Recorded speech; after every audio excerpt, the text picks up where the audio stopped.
Well, good morning all, welcome to the Old Classic Car channel. Today I am down at Brightwells in sunny Herefordshire. Yes, it is time for the Brightwells Classic Car Auction, the last one of 2025. Today it is Tuesday the 2nd of December.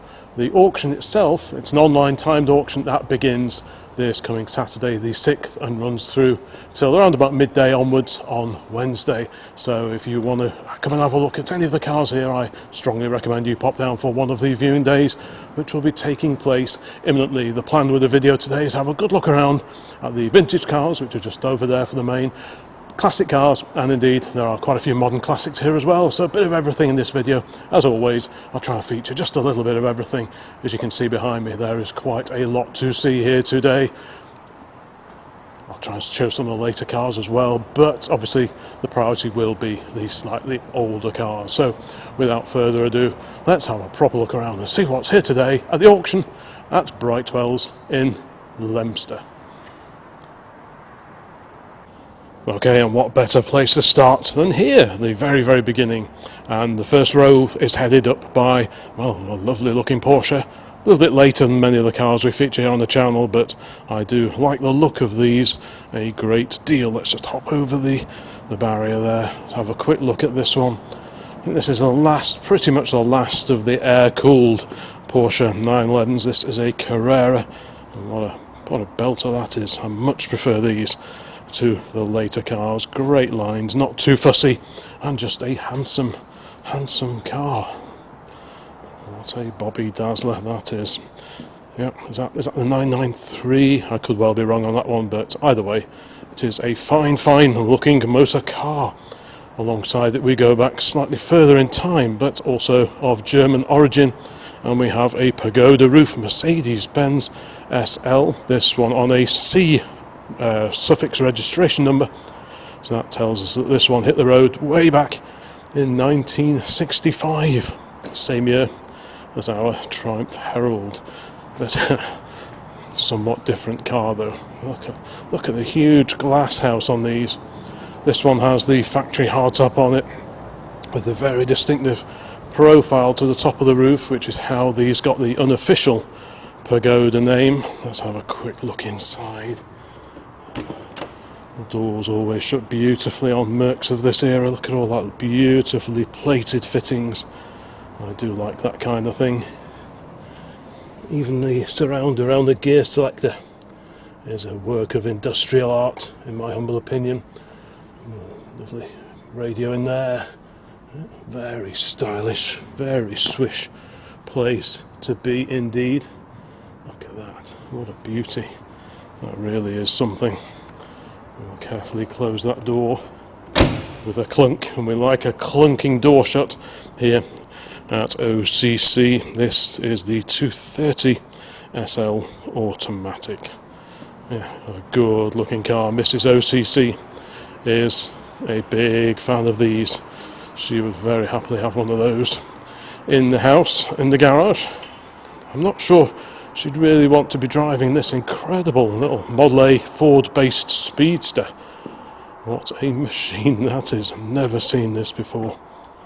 Pretty hefty set of wheels and tyres on there. Are they Blockleys?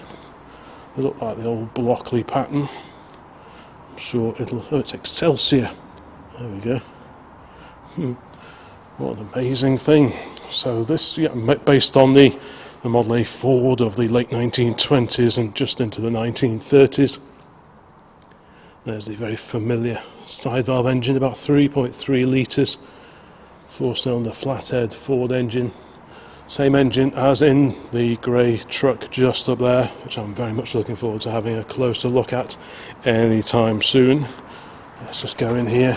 So it's all pretty stripped out, but like the regular Model A, the fuel tank is formed into the top of the scuttle there, so you've got a gravity feed fuel supply through via that filter there, the glass bowled filter, into the carburetor just down here. Distributor, nice and easy to get at on the top of the engine, and there you've got your 4 spark plugs, the water pump on the front there, so all very nice and easy to get to. A great little bench seat in there. So yeah, I wonder who made this and who See the parts falling off. Honk. I wonder who made this up. Quite a thing. That's the original Model A dashboard, sort of binnacle, the instrumentation there. And that is a direct view of the fuel level in the tank here. Obviously there's the fuel filler cap there, and if you give it a bit of a shake, this bobs around, literally measuring the fuel directly behind it. So that's pretty cool. I wonder if it's got any tuning mods. There are so many engine modifications available for Fords of this time, whether the Model A or indeed the Model T that came before. Let's just have a quick look around here. It all looks pretty stock to me. Maybe there are a few tweaks and modifications inside. I can just poke the camera in there and you can see side valve engine. Side valve because the valves go down the side of the engine block, whereas on an overhead valve engine the valves are in the separate cylinder head on top of the cylinders. But yeah, what a groovy little thing that is. I wonder what that'll do. Right, and alongside it, looking somewhat more standard but quite a fair bit older, is this Ford Model T. This is a 1919 car. Wow. So we've got the black painted rad by this point in time. Earlier cars had the brass radiator surround. There's the famous Ford script just on there. Yeah, the old Tin Lizzie, as they were unofficially referred to. Any colour you like, so long as it's black. Did Henry Ford actually say that, or was it just urban legend?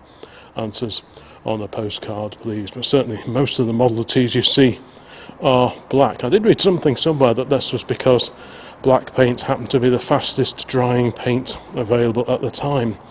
I wonder if there's some truth in that somewhere. But yeah, what a great thing. A transverse leaf front suspension, so there's your suspension there going across, transverse side to side, single leaf spring, no brakes at the front on these. That's standard on the Ford Model Ts.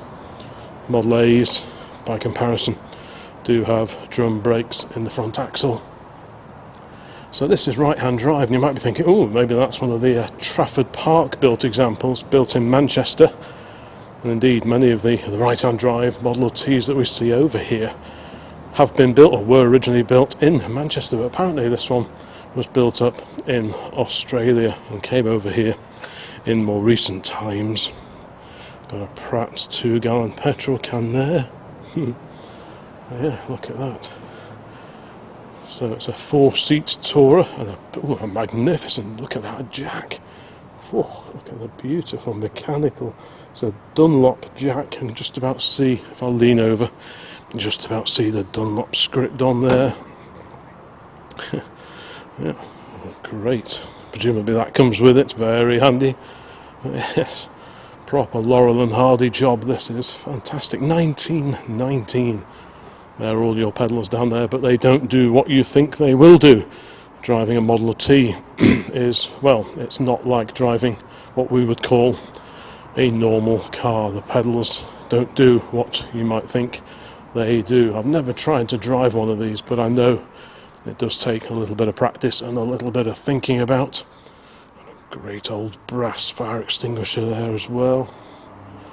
Pretty simple, pretty much as basic as motoring could be, but this was motoring for the masses. Of course, Henry Ford pioneered the production line, the mass production line, which others soon copied, but he certainly got a head start on them there. What a great thing that is. Yep, so this is 1919. The estimate on this is about 7,500 to 9,500, which seems to be roughly where most Model Ts seem to sit value-wise even now. And the beauty with the Model A and indeed the Model T parts supply, because they made so many of them, parts supply, even over here in the UK, is good for these cars. So if you're going to dip your toe in the world of vintage car motoring, you could do a lot worse than maybe consider one of these. Model A's in particular, they have conventional gear arrangements on those, and the pedals do what you expect them to do. So that's a slightly easier route in to vintage cars than perhaps the Model T, but either would be a lot of fun. And staying with the Ford, the pre-war Ford era, we've got this. I did catch a little sneaky glimpse of this one when I was here last time. This one was delivered quite early. This is about 30-ish, 29, 30, possibly 31 Ford Model AA truck. And this, well, I do have a very soft spot for this one. We used to have one of these. We had a 1930. Ours was a slightly longer wheelbase with the twin wheels per side at the back, so it's a little bit more substantial than this one. Ours had the factory Ford cab. This has got a coach-built wooden framed cab on it. But what a Bobby Dazzler that is. That really is beautiful. So the running gear on these is beefed up when compared to the Ford Model A car, but the engine is the same. So the engine in that will be very similar to that in the little red Speedster over there, i.e. the 3.3 four-cylinder side valve engine. But yeah, what a lovely thing. And that, well, as you may have spotted in the tone of my voice, that is, well, something I would very, very much like to own. It's got a drop side wooden body on it. What's the estimate? I think we're talking about 11-ish, something in that neck of the woods. But yeah, what a lovely, lovely truck. Beautifully restored as well. That really is a bit of a gem. Yeah, so I think it's about 11 to 13, that kind of ballpark, the estimate for this one. And well, I'm sure the restoration of this one cost way, way more than that. Again, you've got the fuel tank built in to the scuttle here with a gravity feed to the carburetor, which is just down that side of the engine. Everything else, though, the engine is the same as a Model A, saloon, Tourer, whatever, but the running gear, the axles, the chassis is way beefed up compared to the road-going cars. Let's just have a quick look in here. But yeah, beautifully coach-built. This isn't the original Ford cab, but these sort of trucks, these commercial vehicles, they could be supplied with just the front end, the chassis, running gear, and the front end. So this is original Ford up to about here. And everything rearwards has been specially coach-built. It's a right-hand drive truck, whether it's been over here all its life, I'm not quite sure. But this was probably supplied as a chassis in the front end, the scuttle, to a coach builder, and they built the cab and probably also did the body on the back. But what a cracking thing this is. Yeah. Beautiful truck, really, really in lovely, lovely condition. I'll just carefully shut that and look how beautifully that closes. Just click, click, look at that. That tells you you're looking at something really very, very nice indeed. Look at those hefty springs on the back. Yep, single wheels per side on this one. Like I say, ours had two sets of wheels either side. It was quite a lot wider. The body on ours came out to about here, I would guess, which is something you had to bear in mind if you were moving it in the garage and it was a bit tight getting in. But what a great lineup of pre-war vehicles there. And we're not done yet, because we move just a little bit further along the row and we have the good old Austin 7. I don't think it would be a Brightwells auction without at least one Austin 7 Ruby somewhere parked up, coming up for auction in just a few days' time. This one is a 1937 example. So the Austin 7 itself can trace its roots all the way back to 1922. The Rubies came out in the early 1930s. This is a Mark II Austin 7 Ruby. And if we have a look around, there are a few subtle differences compared to the Rubies that came out just a couple of years before this one. This is a 37.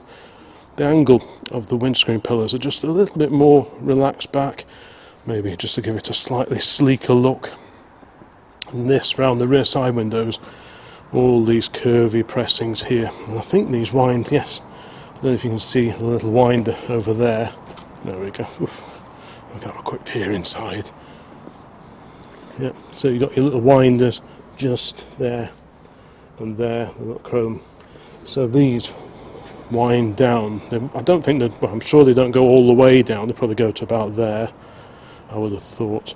On the earlier Rubies, the Mark 1s, they've got like a very simple little frame in here. It's a bit squarer, the lines around here, and they've got a separate frame that pops out to get you a bit of added ventilation. But one of the improvements on these, the Mark 2 Rubies, was partially wind down rear side windows. Yeah, pretty cool. Same size engine as the original Austin 7. So that's pretty neat. 700, that shuts nicely. 747 cc, a little side-valve 4-cylinder engine in there. Quite a tunable little engine. And if you're after a little pre-war car, you could do a lot worse than one of these, because like the Ford Model A's, the parts availability for Austin 7s is really, really good. And these will cruise on quite happily at sort of 40, 45, I would have thought, without straining anything. And they don't take up too much room in the garage either. That one looks to be a very, very tidy little car. And yeah, I would certainly not kick that one out. I think the estimate on that is about 4,000 to 6,000, something like that. What a lot of fun you could have with that. You could buy that for maybe, I'm guessing it'll go for about 5-ish, somewhere around there. You could run that for a few years and you wouldn't make money on it, but if you look after it, you get your money back, I'm sure. Yeah. What a beautiful little thing. Slightly larger from rivals Morris. And this is a very tidy little bullnose Morris, quite an early one as well. This Oxford Tourer dates to 1922. Bullnose because of the very distinctive shape of the radiator. Look at that. The later ones were the flat nose cars, and they did lose quite a bit of character. This, the Oxford. There was also the Cowley. The Oxford was a slightly more upmarket version, but there wasn't a huge amount of difference between them. But you'll notice these have front brakes on them. So the Model T's of this era didn't have front brakes as standard, but the Morris did. This has twin leaf front springs going fore and aft, whereas of course the Model T had the single transverse one going across. This one has one either side. There is, presumably that's the chassis number stamped into the front iron there. What a lovely thing. Looks like an older restoration. Very smart looking little car. Like I said, this one dates to 1922. The estimate on this is sort of somewhere between £7,000 and £10,000. This is a 4-seat Tourer version. Of course you can get little 2-seaters as well. This one is probably slightly more practical because you can take a couple more people with you if you so wish. I'm guessing that's probably the original registration number, TA3209. Got the little extra lamps on the back. Originally it would have just had a single stop tail lamp, i.e. this little Bobby Dodger here. These would have been added on just a little bit later. Again, semi-elliptic springing to either side at the rear of the chassis. Let's have a quick peer inside. So like I say, the estimate on this is about 7 to 10, that kind of ballpark. Quite a roomy car actually. They've got the oldie worldy side screens here. Not that you probably use them very often, but instead of wind-up windows you have these. I'm not quite sure which one goes where, but the theory is you clip them in here, there'll be another one here and round there. That's what these holes are for here. So you could fold the roof up and then put the side screens in, and it gives you an element of weather protection. So what have we got? So on the steering column, advance and retard. I hope you can just about see that.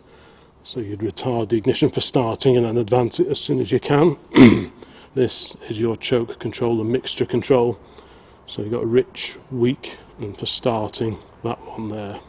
And then you gradually work your way back down towards weak as the engine warms up. I'm guessing this, I'm not sure if that's original, it probably looks like a hand throttle to me.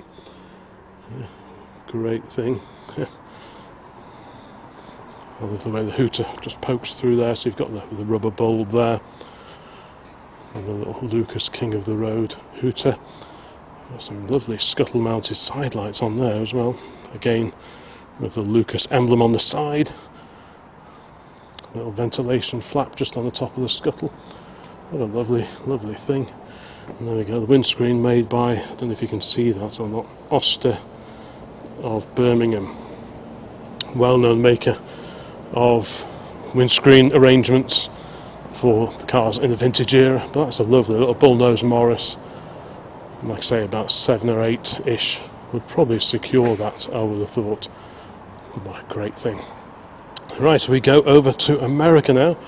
5 years later than the little Morris alongside. This is a Chevrolet from 1927, and handily it tells us the date on the license plate just there. So this has got a 4-cylinder engine, about 3 litre, something in that neck of the woods.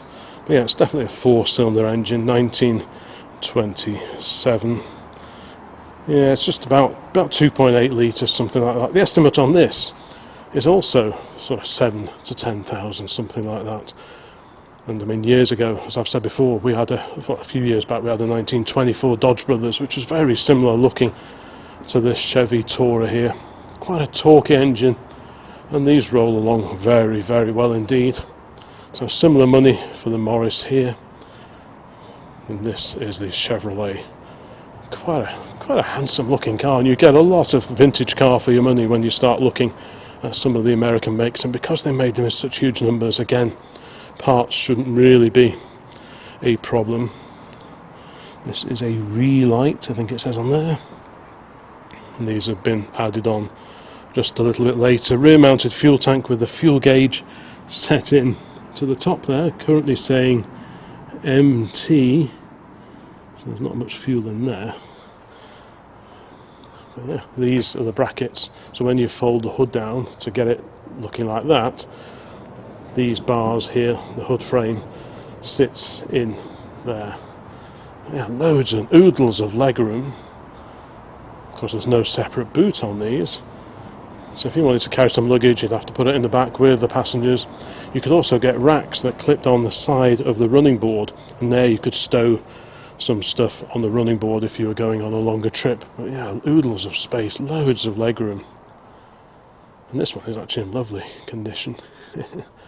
Yeah, what a beauty. Right-hand drive as well, so that's a bit of a Billy bonus, just to make it just that little bit easier to drive here in the UK. And it's a proper vintage car. Vintage here in the UK is anything up to and including 1930, so you could take part in VSCC events if you wished. I mean, you wouldn't take it racing, but you could certainly take part in some of the tours. There we go.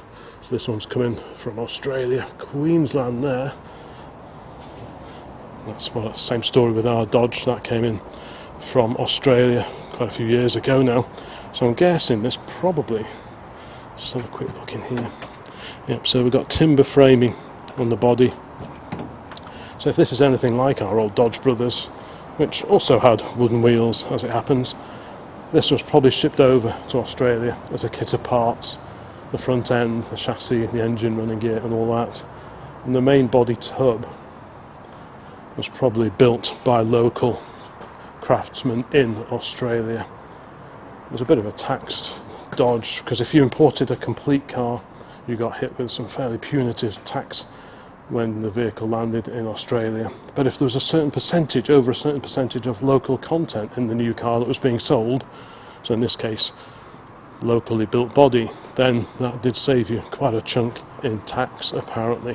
And I'm sure that's probably what happened with this 27 Chevrolet over here. Now alongside it is a car I really wanted to have a good look at, because this is particularly rare. This Lanchester is quite something. It's a 21 horsepower limo, not brake horsepower, but the horsepower for the purposes of taxation back in the day. This one dates to 24, it's got a 3.3 litre engine, and it's a limousine version. What? That is a very imposing car. The bonnet's off at the moment, but that's just there. And at least that way we can have a look at the huge engine. Look at that. Wow, what a beautiful casting on top of the engine there. I've never seen one of these before. So you've got the magneto tucked away down there. That provides a spark for the ignition system. But you've also got a coil as well. It's not unknown for cars to have magneto and a coil. There is the distributor mounted nice and high up. There's all your adjustment there. But, I've honestly not seen one of these engines before, but what an impressive looking thing that is. That really is quite something. Like I say, 3.3 litre the engine in this beauty. It's a proper rarity. Look at even the side lamps are huge. There's the main lamps, beautiful quality nickel plating as well. Like I say, this is 1922, this dates to. Look at that. Well, that's just a work of art in its own right, the radiator cap. We can have a quick peer down here. And what's this beauty up for? 12 to 15 is the estimate. And this really is something pretty special. This has got the auto-vac fuel arrangement. In fact, you can see it says auto-vac just on there. And they were based in Stockport, which is not too far from where I grew up. But yeah, the auto-vac, this relies on the manifold pressure. So there's a feed here from the inlet manifold, and the suction of this draws up the petrol from the tank itself into this tank here. So this is like a holding tank, an intermediate tank. And then we have a gravity supply, i.e. from here, the bottom of the intermediate tank, and that goes down into the float chamber of the carburetor there, and then it goes into the engine mixed in with the airflow. But yeah, this is the original auto-vac unit, so that's pretty cool. And again, wonderful aluminium casting. Yeah, what a lovely sight. And look at that, it's the beautiful split V windscreen as well, which was a feature of many upper market cars of this era. And again, nickel plated lamps. Look at this one up here, and this one will have a mirror built in to the back of it. So yeah, dual purpose. There we go. Yes, what a thing. Yeah. Beautiful car. Wow. Those seats could tell a story, I'm sure. Would you leave them like that? Let's have a quick look inside. Again, lovely plated handle. Quality everywhere you look. It's just quality.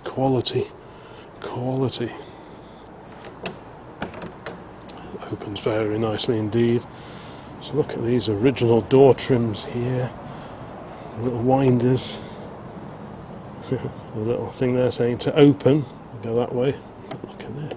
Isn't it just wonderful? The seats actually look very comfy. Obviously they're looking a little aged, I think you would say. But would you keep those? Would you just chuck a rug over them, keep them as they are?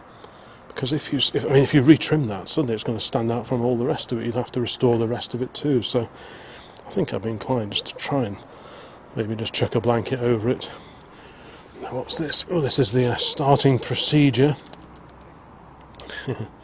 Check there is water showing in the sight glass on the radiator. Oh, that was that little inspection panel on the top of the rad. So yeah, quite a few hints and tips on how to start it there. You've got the sliding partition, because of course these limousines, the owner or owners would be in the rear compartment, and they would be shielded from the driver who sat up here in the front. Wow, what a beautiful dashboard. Look at all this here. Just wonderful. I hope the camera's picking some of this up, because it really is a properly special view down that bonnet through the split V windscreen. That really is lovely. Note, leather interior in the front, the leather trim, seat trim in the front. That was fairly common for the driving compartment to have leather, but at this sort of era in the 1920s, leather was not deemed to be the luxurious option, whereas of course nowadays it is. If we go in the back, we should see cloth trim. Wow, you've even got a pull down blind. What a thing. What an incredible thing. You've got little pull down chairs here as well, but like I say, we've got cord trim. I think that's cord, isn't it? Yeah, so this was perceived as being much more expensive. That's actually a cover, isn't it? You can see the original cord trim just behind there. Yeah. This cord was deemed to be much more luxurious than simple leather. That was for the driver up the front, but in the back here, look at these. You've got these beautiful Look at that, it sort of comes out on like a cantilever. Extra seating, so you pull it out and then there's your backrest. Wow. And there's still plenty of footroom for anyone lucky enough to be sat in the back then when you don't need these. You just fold that forward, fold that back, and then it goes. Oh, fantastic thing. Obviously the trim's showing its age a little bit. Oh, that shuts beautifully, just like an old railway carriage. Lovely. What a great old thing that is. So much character.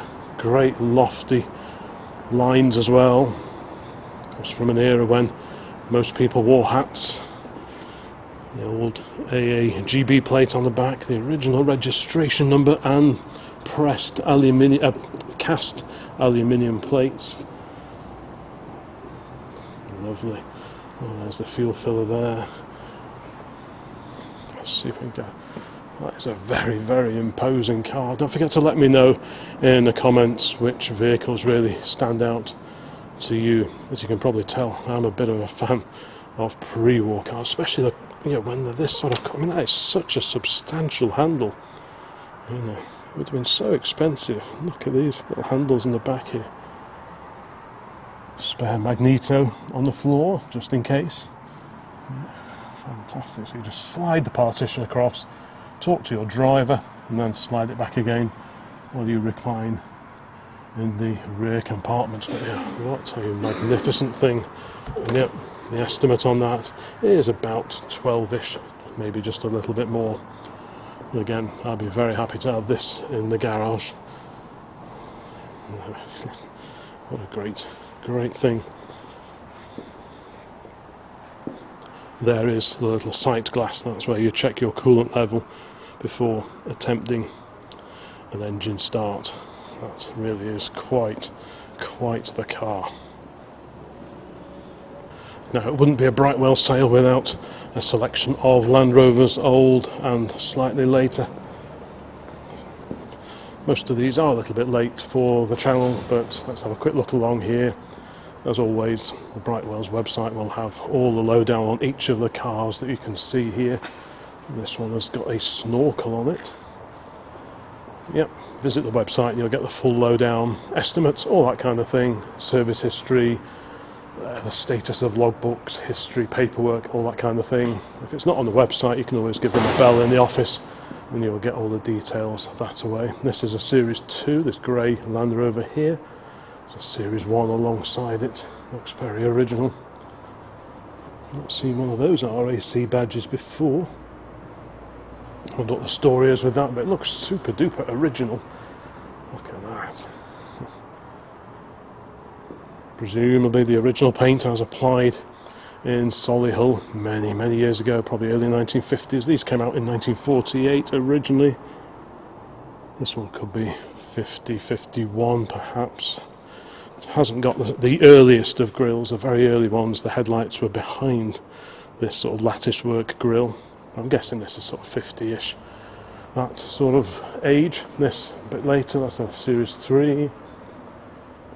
Looks like this one's been modified for off-roading. We've got a Defender alongside, tin of petrol, avoid that. We've got a Discovery here, quite an early Disco 1. These are getting fairly collectible now. Again, the full lowdown will be on the website. We used to have a Disco 2, which is a really practical thing. Shame the engine kept expiring. This one has got the V8 in, just like ours did. So that's good, the burbly sounds of the Rover V8. Got a Toyota alongside here. Just have a quick look along the back row, see what we've got along here, and then we'll get back to the slightly older cars. My youthful assistant was quite taken with this one when he was having a look at the website before. BMW Z4, we've got an X5, 20 years old now that is. Still looking pretty sharp. Back to Land Rovers, Defender, Series 2. It's very similar looking to the Series 2A. This panel is different. On the 2A, which there are more of around, this has got like a curve to it. But the Series 2s have this perfectly flat angled ledge on the front. That's the only real way that I can identify them apart. Short wheelbase, that's pretty neat. And while we're doing Land Rovers, let's have a look along here. Got a bit of a project long wheelbase Defender here. I often talk about looking for tin worm in the bulkhead. There's a great example of it. So this is all aluminium panelling. So all these super straight aluminium panels can hide problems behind. The bulkhead bit, i.e. this bit, and the pillar, the door hinge pillar, that bit is steel, and that can rust, as can the chassis underneath. And here we've got a great example. You can buy new bulkheads for Land Rovers, and they are like a giant Meccano set. So this is eminently rebuildable if you fancy a bit of a project over the winter. Rangy over there. Slightly later car there. What's this one? Series 2? Or is it a 2A? Let's have a look. It says Series 2 up there, 1959 in the window. That's always handy. Yep, it's got the flat angled slope there. That's in beautiful restored condition. So that is a bit of a smart one there. Estimate 17.5 to 19.5.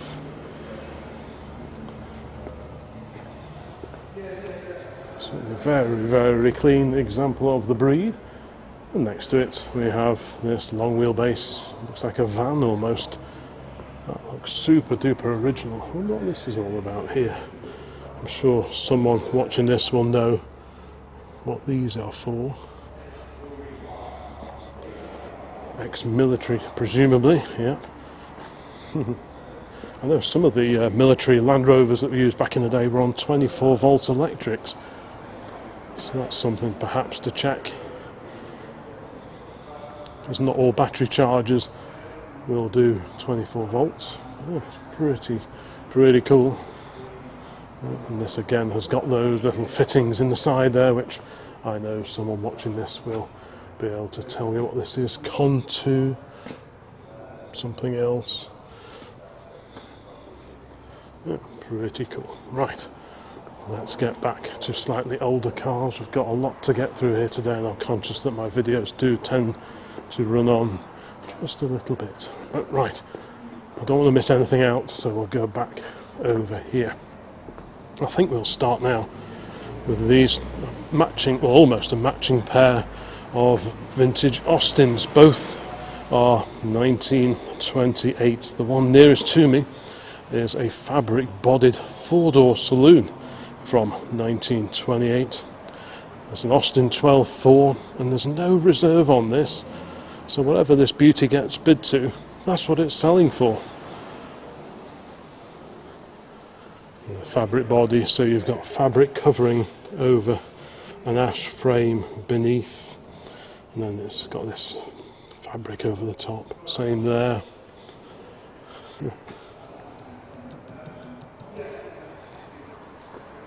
Quite a good looking car, very original looking, I must say. That one does look very original, not far off its 100th birthday. It's got some little pop-up semaphore indicators, the little trafficators here. Don't be tempted to manually pull them up without switching them on at the same time, even if they're sticking, because that can break them. Lovely little scuttle-mounted lamp there with the jewelled telltale on the top, so you can see from inside the car whether the lamp is working. Got a period bracket on the running board there for a 2-gallon petrol can. There's a few little repairs up on the top there, but that looks to be the original fabric coating on the body. So that probably makes it pretty unusual, and a mighty luggage box on the back, on the rack. Is that a maker's plate on the side? What does that say? The foundation 3 equal ply, uncollapsible, it says. That's certainly a proper period looking luggage trunk on the back of this 1928 Austin. If you saw the video I did at Stonehurst Farm Museum a little while back earlier on the channel, you'll see that I got to have a ride in a lovely Tourer version, open-topped, late 20s Austin 12.4, and I was really impressed with how it went, to be honest. And again, look at that, wonderful. Oh, the beautiful fittings there. Don't want the door to go too far. I don't think there's a check strap on it, so we'll just let it stop where it wants to stop. There we go. But look at all this originality. Ooh. Just lovely fittings everywhere you look. Original seats. Wow, I bet they could tell a story. 1928, so this would have been laid up during the Second World War. I wonder where it was. Was it pushed into a barn somewhere? Put up on blocks in someone's garage for the duration? Maybe it was pressed into service by maybe the air raid teams, the ARPs. Supplied by George Campbell in Leeds. So the original supplier's plaque on the dash. So this really is just dripping with originality. History. There's the windscreen wiper motor there. Oodles of space in the back as well. There's the smoker's hatch and the roof there. What a lovely thing. Oh, so much temptation here. If I had bottomless funds, I would set up my own motor museum and be buying super original cars like this, because it's a bit of a worn out phrase, but they're only original once, these things. And if that got restored, if those door trims were remade, same with the seats, I think you'd lose so much of the history of this particular car. And to me, the charm of this car, that's almost 100 years old, is the fact that it survived this long in such original condition. Look at all those beautiful fittings over there.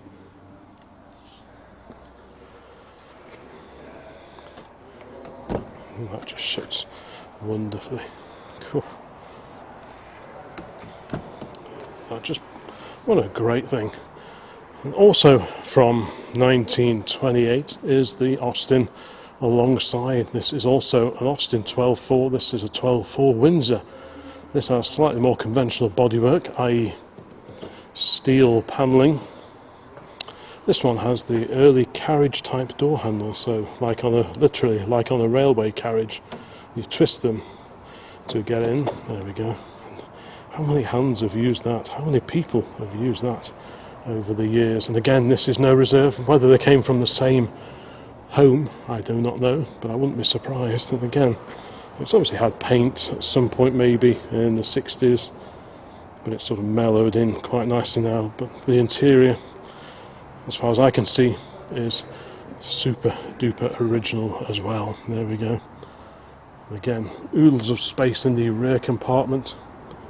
Like I say, if there's any of the cars that really appeal to you and you're thinking, oh, I might have a bid on one of those, I urge you to come down and have a look for yourself. Don't take my word for it. Don't bid on anything just because I like something. This really is just an introduction to the cars coming up in the auction. Come and make your own mind up before bidding, because as you may spot, I do get quite excited, especially when I see really early cars, really original early cars. And sometimes common sense for me goes right out of the window. But yeah, on the face of it, we have two lovely late vintage Austin 12.4s here. There we go. Both are no reserve. What will these go for? Who knows? I'm guessing 7-ish.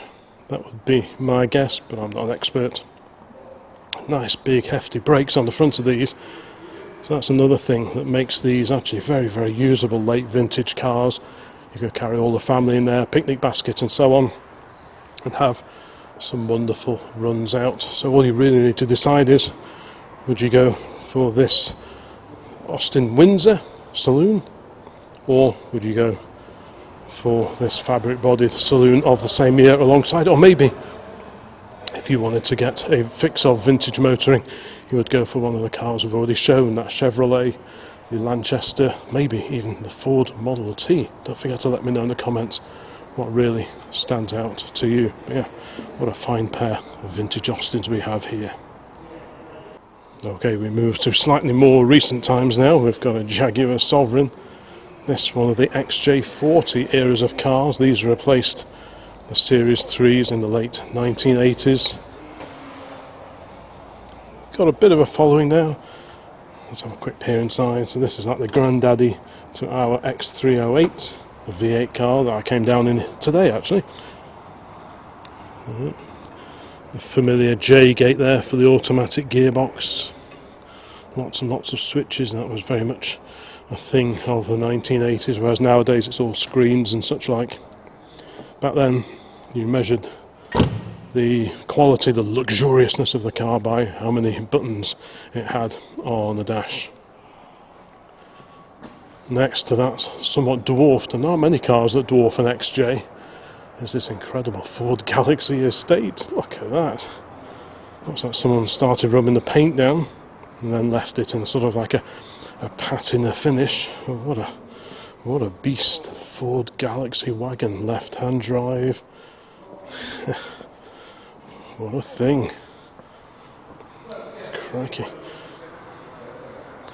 You almost need planning permission just to park that. I'm guessing this is a fairly plush example. It's got all these trims down the side, which makes me think, I'm not an expert in these, but I'm guessing this is probably one of the more upmarket versions. What have we got down here? The Country Sedan. Even though it's not technically a sedan, because that would be a saloon, but let's not worry about that. Wow, what a pretty space age interior. They were so eye-catching, the designs. What's this, early 1960s, I'm guessing, but it's huge. I mean, look at the, apologies for any reflections, but what an incredible car that is. Let's just go around here. Wow, those really distinctive circular rear lamps. A bit like on the old Ford Falcons, isn't it? And this is the Country Sedan. What a machine that is. That really is the beast. Like I say, it dwarfs the XJ alongside it, and indeed those two lovely Austins just behind. Right, let's carry on down here. That's an immaculate MGB Roadster in black. It's got the factory hardtop on it. It's on the W. It's got a tow bar as well. It's got the side marker lamps, as you would spot usually on an export market car. Now I'm digging into the memory banks now, because we did have a federal US spec MGB, and I'm pretty sure this is an example just like that was, where the export rear lamps, on the UK market MGBs, maybe there's one here somewhere, but the indicator bit is normally at the top, and the stop tail light is usually there on UK market cars, but I've got a feeling these export cars were the other way around. I'm sure that was the case with ours. And like I said, these side markers here and also on the front wing were an export fitment. This one's right-hand drive, so maybe it has been converted at some point. Are there any clues in the window? No. Blenheim Palace in 2012, the MGB 50th anniversary meeting. Yeah, it's a very clean, very tidy car. This one has mini-light wheels, just like on Dad's MGB GT. And staying with MG, we've got this lovely late 1930s MGTA midget. So this would be the basis of the post-war MGTC when civilian car production kicked back in the late 1940s. This is the TA, slightly narrower body compared to the TC, but at a glance you could easily mistake them for the other. So similar were they, but yeah, beautiful. Bit of storage space in the back there, not much room otherwise. Little two-seater, beautiful wooden dash in there, the sprung steering wheel, the Blumel steering wheel, I imagine. Yeah, so looks like a really usable little MGTA, not immaculate, but a very, very usable car, one that you wouldn't worry about just using straight off. And that really is the point of old cars. Get them out and get them used. Yeah. Lovely, lovely little car, that one. Right, now let's see what we should do. Right, let's do this row here next, I think. Under the sheet, a Plymouth Barracuda. If you saw my Brightwells auction review that I did just a month or two back, whenever it was, this car featured in there. It's back in here, different reserve on it, and this will be uncovered later, and it will be uncovered by the time the official viewing starts. Right, let's carry on along here. And we have a 67 Jaguar Mark II. Let's have a quick look at the badge. This is a 3.8 litre car, completes with added bonnet strap for extra security when pressing on at speed. And, yeah, green paintwork. It's been repainted at some point in its life. There's got some later seats in there as well, a bit more comfy perhaps than the originals. Manual box, presumably manual overdrive. Yep, overdrive.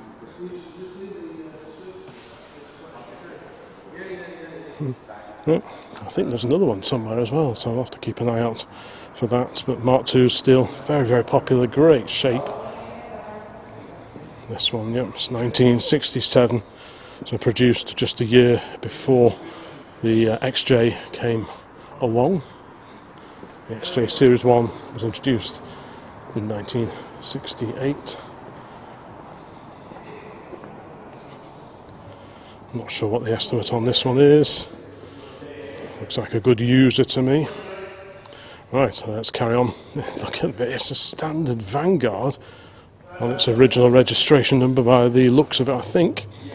But yeah, the standard Vanguard. This is the Phase 2 version of the standard Vanguard. So the Phase 1 was the old Beetleback type. If you remember the little dinky toy cars, you may have seen those with a very curvy back end on them. So you had the Phase 1. And then came along the Phase 1A, which had a grille very similar to what you see here. The Phase 1s had much narrower slatted grille. I think the line of the bonnet was slightly different as well. But yeah, the 1A came along, very similar front end to this. And then the Phase 2 was a much bigger update. And that got rid of the beetle back, the curvy back, and you got this very distinctive dunk-a-dunk in a separate boot area. So that instantly tells you that we're looking at a Series 2 car here. The Series 3 that came along later was totally different. Very nice exhaust tip there, like that kind of thing. MWO 649, the original registration, the Homo high grade number plate there. That's always good to see, like that kind of thing.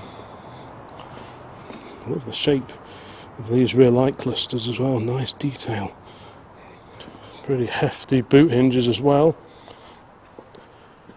I mean, a few of these were diesel powered, but the vast majority were the just over 2 litre petrol engines in these slightly dumpy body shells. But really interesting car, quite a novel car. You don't see too many of these around at all. The engine was closely related to that fitted to the Triumph TRs, the TR2, 3 and so on. And indeed the grey Fergie tractor.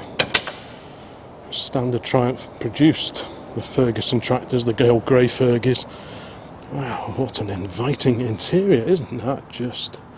That is a stunning interior. I'm going to have a sit in there, I think. Look at the lovely original mats as well, the rubber mats. Those usually break up, very similar to the mats that RA40's got. But they very rarely survive. But look how wonderfully original the trim is. Let's just have a quick look, sit on the bench seat and just get a bit of a view out and get a feel for what this 50s motoring would have been like. It's actually quite an attractive dash, painted metal dash. Lovely old radio, an HMV I think, yeah, that's HMV, dog on the little centre bit there. So HMV, here's Master's voice. All your switchgear here nicely labelled as well. Got the heater controls just there.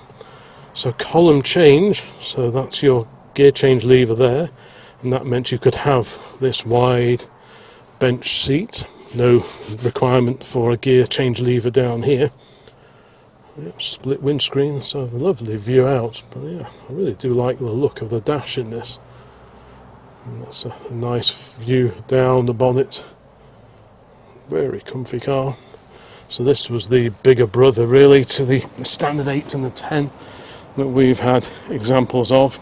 Big hefty doors. Don't like to slam doors. There we go, that shuts nicely. So what would be a contemporary rival to this? Maybe the Humber Hawk, perhaps? Or the Rover P4, maybe? Let's have a look in the rear compartment. It's actually, these rear arches really do stick in, actually. So you have to clamber past those. That's interesting. Yeah, you can see the curve here. Just shows you how much the rear wheel arch intrudes. But there is a lot of space. There's lots and lots of footroom there. So if we just clamber in there, just imagine going on holiday. It's a bit awkward single-handedly with the camera, so I won't bother. But yeah, nice. You always have a good look around the bottom of the doors on cars of this era. These dog legs here, you always want to be having a look if you're coming for a viewing day. Get your fingers around here. And this, that is just exactly as you want to feel it. You feel the return, the metal go around, no mud build up, nothing like that. Just steel all the way around, no gobs of filler or nasty bits of welding. That's what you want to feel when you're checking out a car like this going into auction. So that is actually, I've not heard it run, but on the face of it, that is a very, very nice Phase 2 standard Vanguard, and there aren't too many of those around. This one, it's about 1954, I think the estimate, 7.5-ish, that sort of ballpark. So for that sort of money, you will get yourself a very nice example. Ooh, so nice old tax disc in the window there from 1960. I like that kind of thing. Philologists will like that. Right, let's carry on. Must get on with this. Ford Zephyr Mark II, so the straight 6 engine Ford Zephyr. So this was sort of the middle of the range when it comes to the big Fords of the 1950s. The Consul was the 4-cylinder car, and the Zephyr the 6, and then the Zephyr Zodiac was the upmarket version of the Zephyr, like you see here, two-tone paint on this particular example. It's even got a boot rack on it as well, a bit of added carrying capacity. The Zephyr Deluxe, I'm guessing the fuel filler cap hides behind here. There it is. That's quite cool.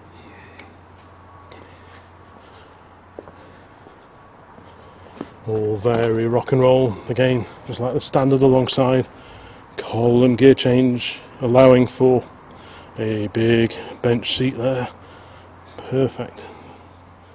Very nice in there. Original door trims, adjustable armrests, so you can adjust the height of the armrests there. That's nice to see. Right, let's carry on. See what other gems are in this line. Ooh, a Citroën Traction. This one is about 1938, I believe. Obviously some of these were made in Slough under licence. So this is a right-hand drive car, but unusually this is a right-hand drive car not built at Slough here in the UK, but actually built in the French factory, but in right-hand drive form. So you've got, if this was a Slough-built car, you'd be right-hand drive, as you can see there, but these chevrons would be on the inside, the reverse of these vertical slats. But because this has the chevrons on the outside, that tells you this is a French-built car, but in right-hand drive. So that's kind of unusual. I don't remember the last time I saw one of those. Very distinctive wheels on some of these Citroën Traction as well. Super stylish little details on French cars of this era. Citroën. Yeah, good looking car, UK registered, as you would expect. Yeah, I think this was originally supplied to someone in Scotland, if memory serves. So we've got the rear hinge doors, so the rear door and the front door both hinge centrally on the centre pillar here. So that has to be good and strong. If you get any rot in that door pillar, both doors will start to sag. No sign of sagging on this one though. Ooh, look at that. Nice simple trim. I love these for pulling yourself out with. Just grab onto those as you're getting out. What a stylish dash and interior that is, isn't that lovely? Beautiful condition as well. Wow. That really is great Really interesting car, actually. Really, really a stylish and unusual little car, that is. And you don't see them in that colour scheme very often either. Great Marshall, French Marshall lamps on here. See there, Marshall. Not sure if you can see that, but trust me. And you've got these little repeaters here, so you can just glance down. And those little telltales would tell you if your headlights are actually working when you switch them on, when you pull the knob. Yeah, beautiful lamps.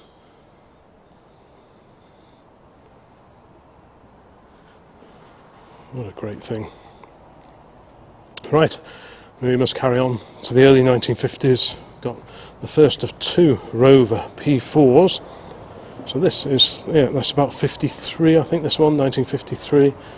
This one, 1960. At first glance, they look very, very similar.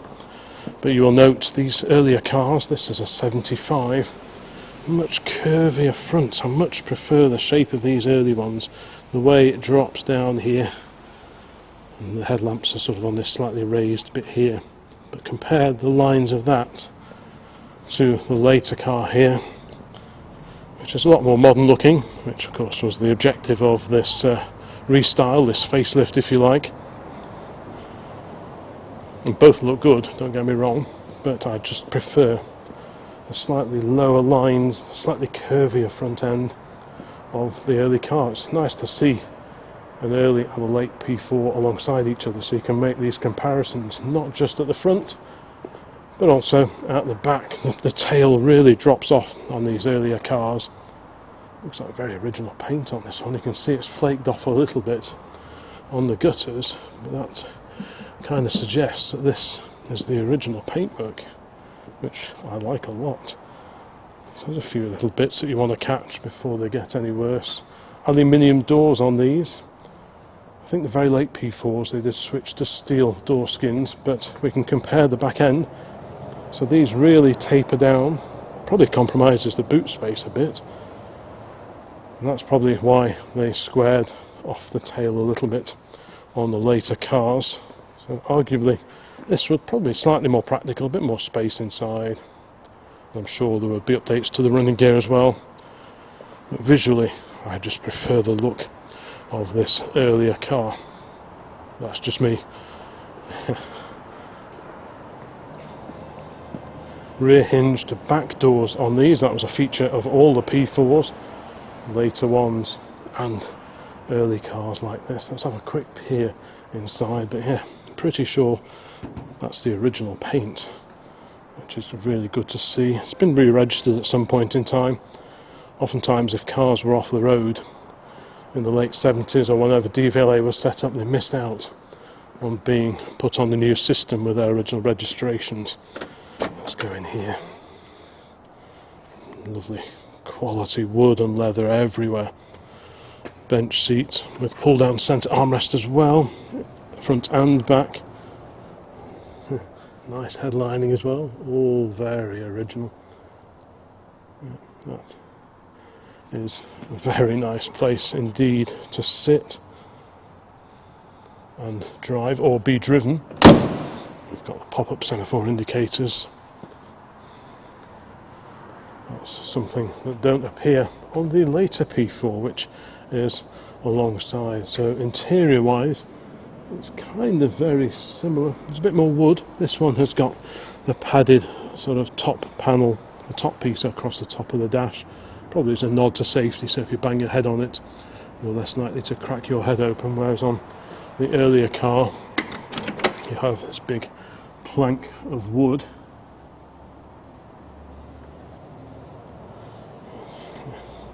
Let's just have a quick smell. Smells just right in there. Old wood and leather, we like that kind of thing.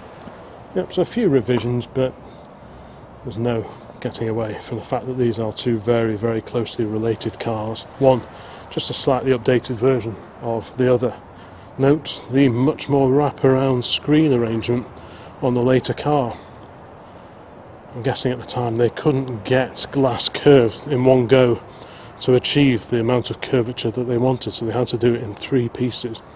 The earlier car just has a much flatter, less curved window arrangement, so the view out of these, especially for reversing, would be much improved over the earlier car. So you pay your money and you take your choice. Do you go for the earlier style car, or do you go for the later, possibly slightly more practical car? Who knows? This one needs a little bit of TLC here and there, but it's all kind of edges that want doing, and it's all proper metal, so it wouldn't be difficult to fix that up. This one, well, this one looks to be in lovely condition. 724WX, presumably the original registration number. Like I say, all the details of that will be on the Brightwells website. Yeah, great cars. And we have another Jaguar Mark II here. This is a 1964, kind of like a gunmetal grey type colour. Not sure what the official name is. This a 2.4, so you could get these with a 2.4, 3.4 or 3.8 litre version of the straight six twin overhead cam XK engine. These were an evolution of what retrospectively was or tends to be called the Mark I, which came out in the 1950s. These came out in the very late 1950s as a replacement for the Mark I. More window area in these, arguably a bit more modern, a slightly wider rear track just to improve the handling a bit. Yeah, very agreeable interior indeed. Jaguar certainly knew how to make an attractive dash. Look at that, all wood and leather. Proper radio in the middle there as well. But yeah, what a fantastic thing. Auto box on this 2.4. It's not the fastest version by any stretch of the imagination, but still bobbed along very well, I am sure. And on the end here we go to the early 1950s, and we have a Daimler. This is a DB18 Consort. So very much a market motor car. There's no reserve on this one, if I remember correctly. Yep, early 1950s, could be a little bit earlier possibly. I think it's about, I seem to remember actually 1951, I think is probably the date of this one. So it's kind of very much got, it's that sort of era where the styling was still very much inspired by pre-war thinking, but just brought into the slightly modern post-war era. So the lines of the car are not dissimilar to cars produced pre-World War II, but by now the headlamps were incorporated into nacelles within the front wings, as you can see here, whereas earlier cars would have had separate lamps, probably hung off the side of the radiator shell. Talking of radiator shells, the very distinctive fluting of the Daimlers.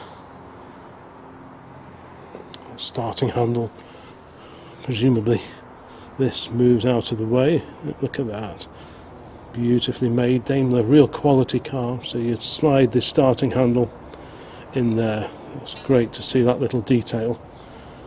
Yeah, really real quality car. Pre-select the gearbox in these. Yeah. Very nice. I don't think there's a reserve on this one. Let's have a quick look inside. Rear hinge doors, so-called suicide type doors. Beautiful window surrounds, real top-notch job built by craftsmen who are really proud of what they were turning out. Just be careful there, just clear the back of the Jaguar. Of these, if those are original, they are in exceptional condition. If they've been replaced, they've been replaced to a very good standard indeed. Adjustable armrests, there you go. You can adjust the position, the height of your door armrests. Original seat material. Oodles of room in the back there, and very attractive dashboard, wood dash, lots of instrumentation. Radio slightly later, what's that, early 1980s Sharp, but that would be fairly easy to replace. Yeah, what a great thing. Yeah, lovely. There is the pre-selector gearbox selector there. So you pick the next gear that you want, but it doesn't change gear until you dab the left hand pedal on the floor over there, and only then does the gear become selected. Right, let's close that. Right, let's Shuts very, very nicely indeed. Rightio, so I think the thing to do, I've got a red light flashing on my camera, so I'm going to go and change the battery, and then we will start the next row over there somewhere. Right, so that's one battery changed. Let's go and check out the next row, but I'm struggling to take my eyes off that lovely Ford Model AA, and indeed the whole lineup of cars here, but I must carry on. Next up we have a Morris 1000 van.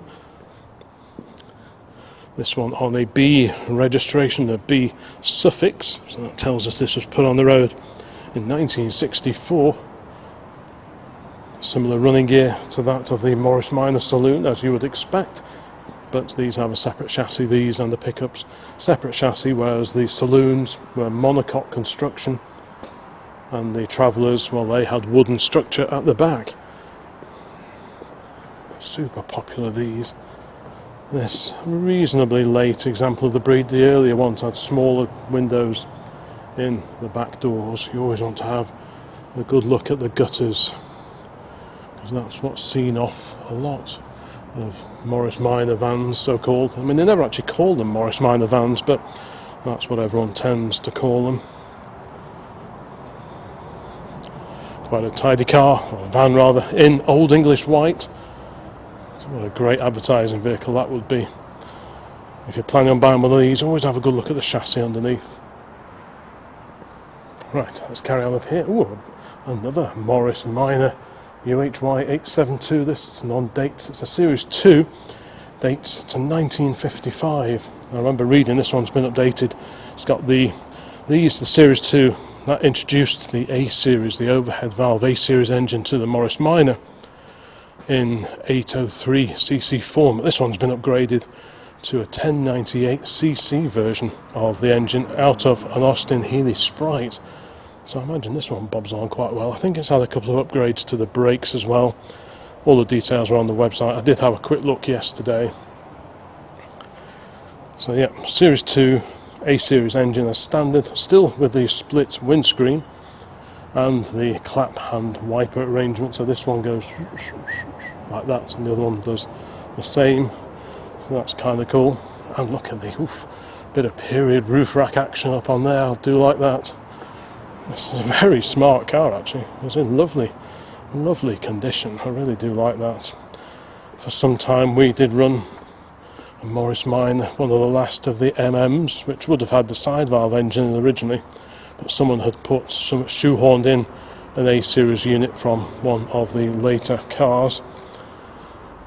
Finished in black, beautiful condition. This one, it's a two-door saloon. The estimate on this, £4,500 to £5,500. So yeah, mid 1950s this one. It's a two-door car. It's got the correct rear wings, because sometimes when you look, the later Morris Minor 1000s, they had less of an opening here. The wing came down further and followed the line of the tyre much more closely, but I think those are the original style of back wings, I think. Right, let's carry on. Lovely badge on the back which incorporates a reflector, like that kind of thing. And this is a long body moulding car, so called. I've mentioned this before, I know, but this moulding runs where this is where the roof panel was joined to the rear panel, and this sort of moulding covers the join, or is where the join is.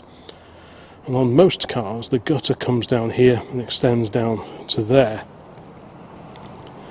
But on these, for some reason, the long body moulding cars, the moulding that wraps around the back of the roof carries on past the bottom of the shortened gutter and carries on to there. Now, I don't remember why this was ever a thing, because most of the cars didn't have this extra bit of moulding. So why some cars did back in the 1950s on these Series 2s, well, answers on a postcard please, because I don't know. That's a very sharp looking little moggy in very, very tidy condition. We've got a BMW 2002 alongside from the early 1970s, so about 72 or 73. So it's a bit of info in the window of this one, that's always a help. So yes, 1973, 12 to 14 is the estimate on this. bit of paperwork with it, logbook, old style logbook, some old MOTs, invoices, blah blah blah. And it's had significant restoration at some point in its life, apparently, according to the info on the screen. Pretty neat looking car, very sharp looking car.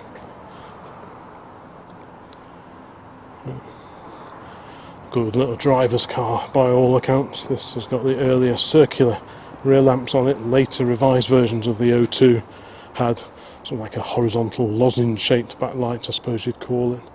Very distinctive with this trim that runs all the way around the car, round the back here, down the side, and continue along the side of the bonnet and over the headlights. Later cars would have a much more plasticky grille, but this has got the nicer early front end on it, which I much prefer.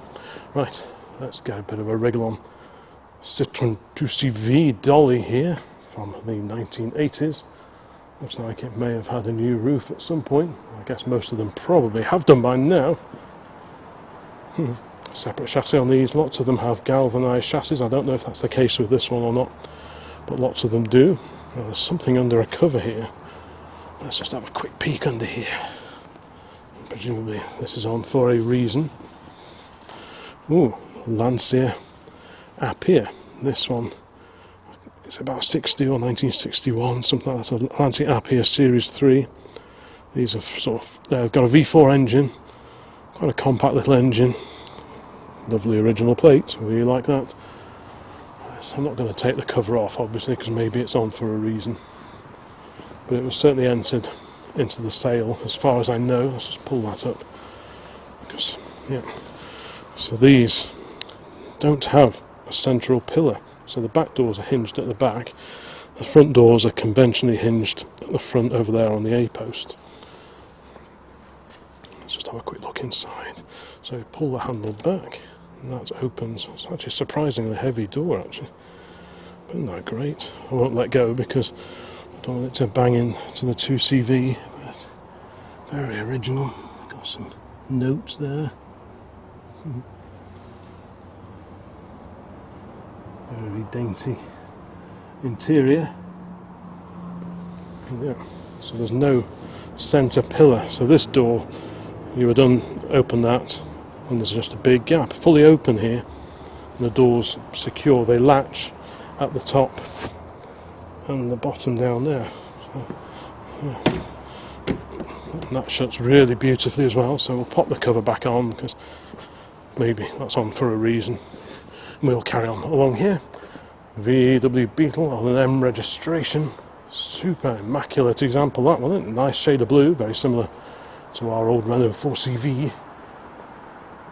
And a very smart roof rack as well. Lots of period roof rack action here today at Brightwells. I do like a nice roof rack. Quite a late one with the much bigger backlights compared to the earlier VW, still with the air-cooled engine in the tail. Very distinctive engine note in these. In fact, all air-cooled cars have quite a distinctive engine note. The water galleries of a regular water-cooled engine, like you might find, say, in the Zephyr there. Not the 2CV, because that's air-cooled as well, but like the Zephyr or the Vanguard. Water-cooled engines with water galleries, they also, as well as providing cooling, they also do a good job of dampening down engine sounds. So that's why air-cooled engines are always a little bit clatterier and a bit more vocal than perhaps a water-cooled car would be. Right, a gaggle of minis along here. Just have a quick look. Mini Coopers from the 1990s. So this one's a Rover Mini Cooper, 1996. 12.5 to 13.5 estimate on that. Certainly looks to be in good condition. Always looking at minis because they often rust out around here, so you're always looking to see if the seams are still present, because the wing joins there. That's the front panel, that's the wing. But on poor examples, when they start rusting, this often just gets slathered with filler and you lose that seam. There's another seam there, and you often lose this one as well because they can get a bit tin wormy at the bottom of the windscreen there, and often this just disappears under several hundredweight of Isopon filler. This one looks to be in really good condition, presumably restored by now. 1.3i is the badging. 1275 A plus engine, fuel injected by this point in time. This one looks somewhat earlier. I'm not sure what the 1960 reference is, but it's clearly had quite a few mods on this particular car. Interesting. Is that a 1960 Mini? Not sure. Don't know. But it's just a fun little Mini. Make your own mind up. It's got a Leyland badge on it, later grille. It's got outside door hinges, but not your regular slidey door windows. So yeah, lots of things going on with that one. Right. This one on a K plate. So this would make it a Mark III. And it's got the correct body shell because it has this extra lip along the gutter here. It's a Mini Cooper S. Very nice too. So bigger backlights by this point in time, but it hadn't yet got the reversing light included within them. It's just a stock tail light and the indicators, whereas later Minis also have reverse light built into them. And we have another later Mini Cooper alongside. I do like these wheels. I think they always look really good on those wheels.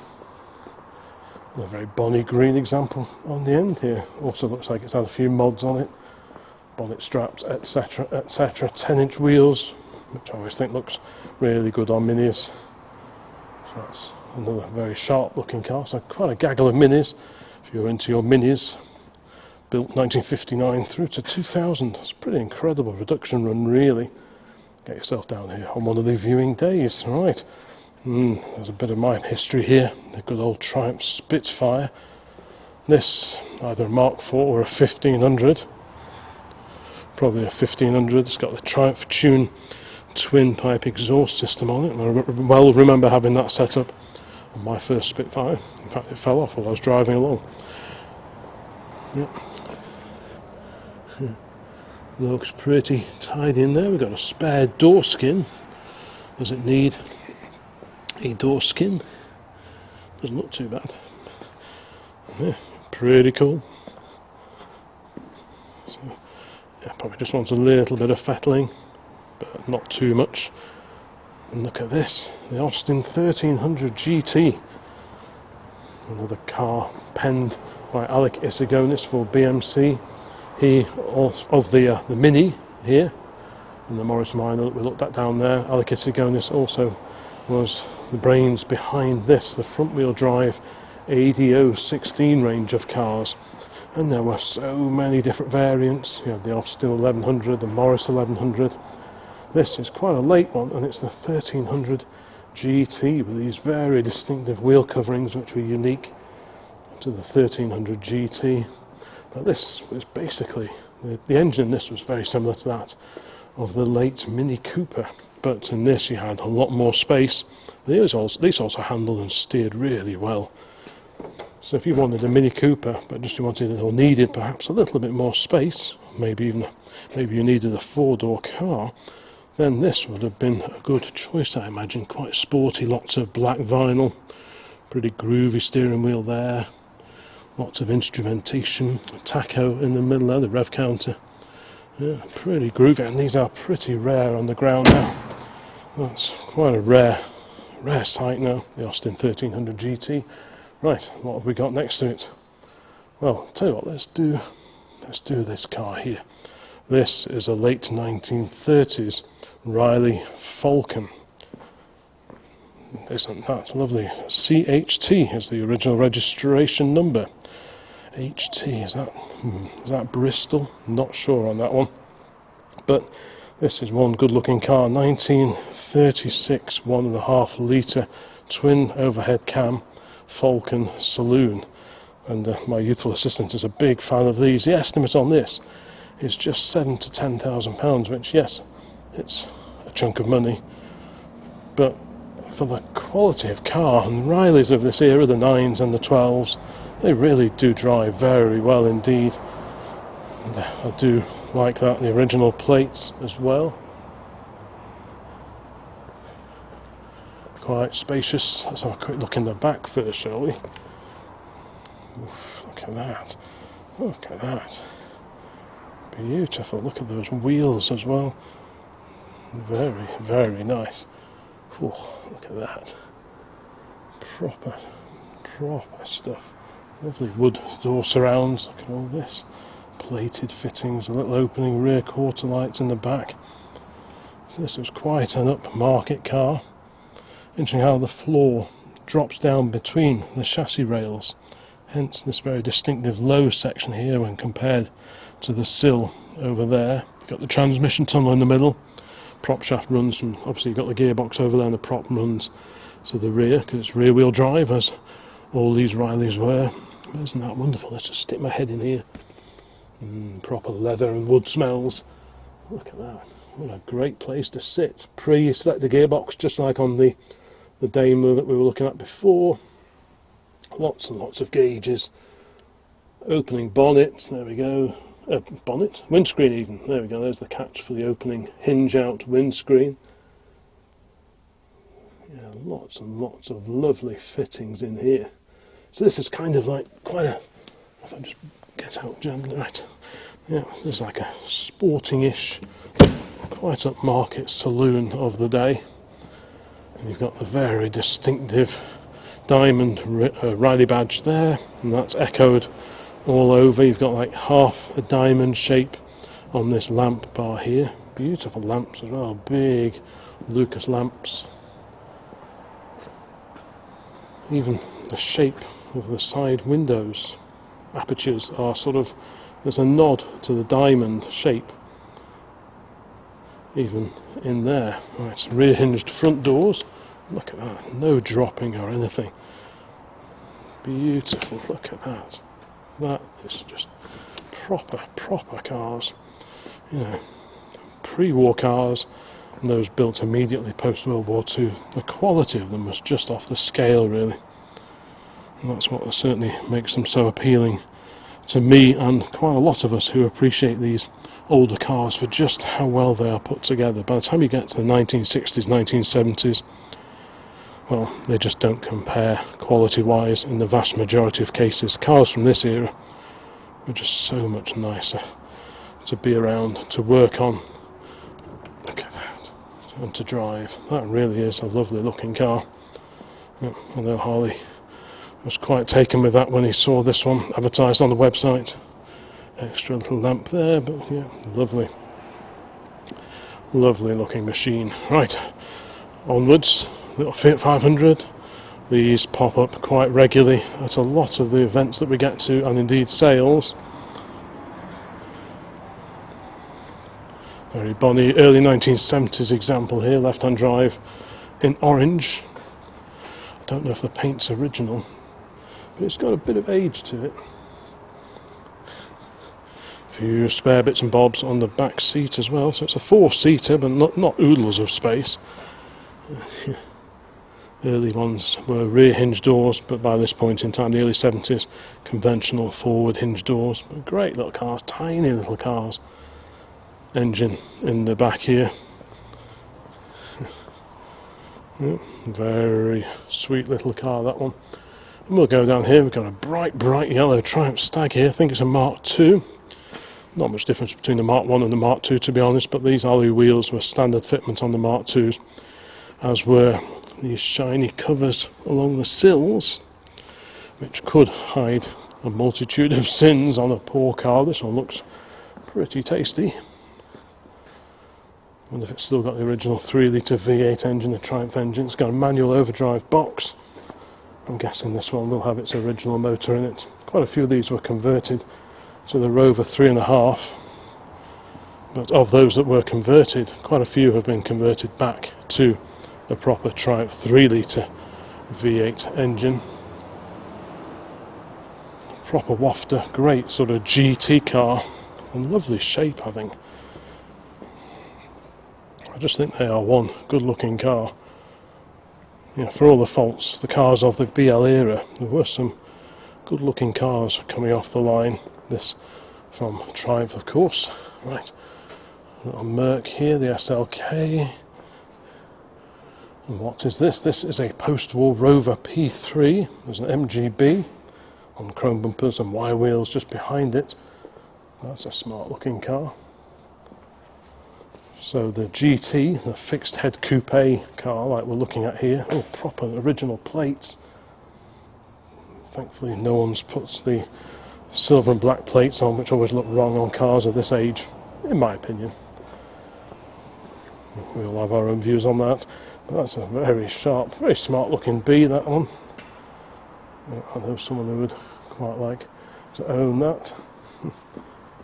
Yep, so the conversion, the Roadster came out in 1962, and the GT that we see here has a much higher roofline, and like I said, a fixed roof and small seats in the back. This came along, this was announced at the Motor Show in about October of 1965, ready for the 66 year. The conversion, the modification to GT was undertaken by Pininfarina in Italy on behalf of BMC, MG, etc. at Abingdon. Right, now here is the car that was in front of it, and this is one of those cars that is basically a pre-war car that just happened to be built post World War II, but only just. This, I think, is from the late 1940s. It's a Rover P3, so this was very much based on the pre-war P2, and to be honest they look almost identical. This is a 60, lots of different engine sizes were offered in these cars. Slightly, I think a slightly wider car, certainly the radiator grille is just a little bit wider on the P3 compared to the previous P2, which was also available with wire wheels, the earlier cars. But this is late 40s, 47, 48, 9, that kind of age. Good quality cars. This is your regular 6-light saloon body, so 6-light, i.e. 3 windows per side, so 6-light, that's what they call them. That's a real quality job, like I say, based very much on the pre-war cars, but just updated slightly for the post-war era, until such time as brand new models were ready to go into production, and lots of car manufacturers did that. They just gave their pre-war designs a bit of a freshen up and put them into production. Wow, look at that radio, so many buttons. We like a good range of buttons. Lovely dash as well, actually. Almost feels like an old aircraft, the style of that dash. Individual seats on these, the floor change. The rear seating looks very, very agreeable indeed. Looks like old cinema seats. So comfy with a West of England cloth headlining, big opening sunshine roof. Yeah, lovely. Beautiful car that is. Yeah, that's in very smart condition too. We like that. Twin hooters on the front. We like a pair of hooters. Chrome Lucas jobs, I imagine, in this case, with a single Lucas extra lamp, fog lamp in the middle there. Yeah, what a great thing. Radio aerial as well. Good looking car. It's got a side exiting exhaust, so imagine that sounds quite fruity compared to how it would have been originally. Right, now let's just amble down to the end of the row here, because we've got another car here which was built pretty much either side of the Second World War. This is a very bonny little Austin 8. Now, if you saw the video I did here just a month or two back, you'll remember there was a black Austin 8. But I'm told this isn't the same car. I thought maybe it was the same car, but I believe it is not. Original registration number GOH 915, so that's good to see. The number plate pirates haven't got their sticky mitts on that, fortunately, because I like original numbers on old cars. Yep, so this is the 8. Very similar looking to the Austin 10, the GS1 that was sold alongside these. Just a slightly smaller engine in these, slightly smaller headlamps as well. There's the 8 badge. Of course the 10 had the different badge, slightly larger headlamps, but the main difference visually was around the back. The body shells were very similar, but the Austin 8 had this simple one-piece rear screen. The Austin 10 had a two-piece rear screen, like two sort of, if you can imagine, like rounded off kidneys almost. So there'd be one here, a centre pillar, and then another one there. But at first glance they look pretty much identical. They did van versions of these as well. Let's have a quick peer inside. Rear hinged doors. So yeah, this was sort of fairly economical motoring for the post-war era. These were introduced in the late 30s, but I think this is a late 40s car that was built following on from the Second World War. There's probably one or two detail differences mechanically, but not much. Just lovely original seating in there. Very nice indeed. That really is.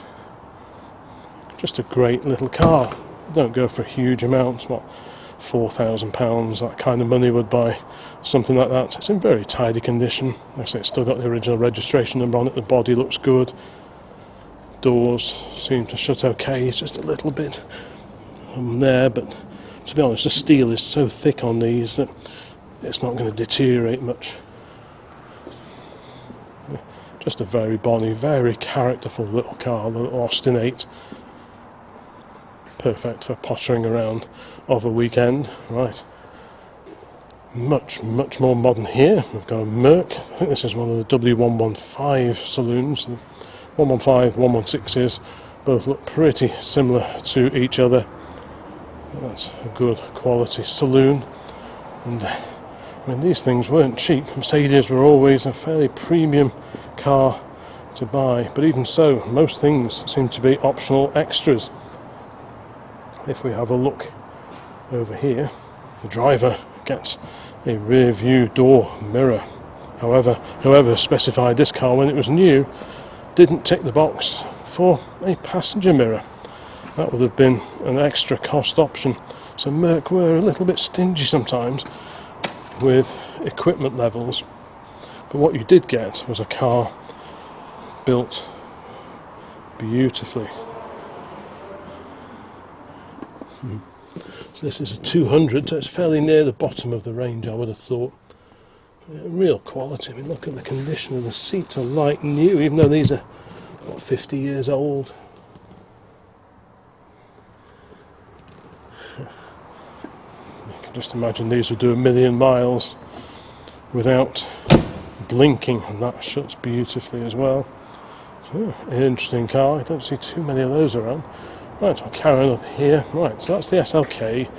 We've looked at the Stag and the Fiat 500. So let's go down, back down here, past the super little Austin 8. I'd certainly consider buying one of those one day, because I think they're just very appealing. But next to it, we have, well, I suspect this is a barn find Ford Anglia 105E. And I wonder where that's been dragged out of, wherever it's been sat. It's been sat there for a very long time, but interesting project for somebody. That's a little bit of TLC. I'm not sure if there's a reserve on this. I imagine, my guess is there probably isn't a reserve. It's on a 66 registration. Obviously the Brightwells site will have all the details in terms of what the paperwork situation is, the registration situation. Is it still registered on its original number? Does it come with any paperwork? The website should be able to tell you that. If not, give the people in the office a bell, because they'll be able to help you out on that one. Just imagine all the trips to the seaside, all that kind of thing. You don't see too many angle boxes around nowadays, so it's pretty cool that this one survived. I wonder where it's been all these years.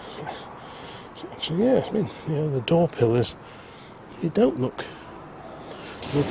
appalling, to be honest. We've got the original Castrol oil change stickers and like that kind of thing here on the B pillar. It's had a bit of work on the sills, probably some MOT spec work in the 1970s at a guess. So you might want to do a bit around the sill area, but a lot of it could be a whole lot worse. I'd love to give that a wash. That would be so much fun, washing off, rinsing off all that dirt. again. It's probably had some repairs on the sills, and well, it wouldn't be a surprise if there was a few bits of welding needed here and there. But it is a Ford Anglia from the 1960s. Is that going to open? No, I'm not going to force that. What a great thing! What a great survivor! How cool is that? In some ways, it's almost a shame to wash it, because it's really cool to see these things in full barn find condition. On the other hand, it would be interesting to see what it looks like with all the dirt off it. I'm sure there will be a lot of interest in that. Over here we have a period rally car based on the 1800. Is it an Austin or a Morris? Not sure which. Quite a few of these cars were built back in the day for long distance rallying. This one competed on the 1988 Pirelli Classic Marathon. I well remember when that was televised in the late 80s. Estimate on this is 20 to 22. You could have a bit of fun with that one, the old Land Crab, so called. Mini light wheels, including a couple of spare ones mounted up on the roof. Pretty neat. Ooh, Austin A40. As regulars to the channel will know, I've still got my A40, my first ever car, still sat in the garage at home.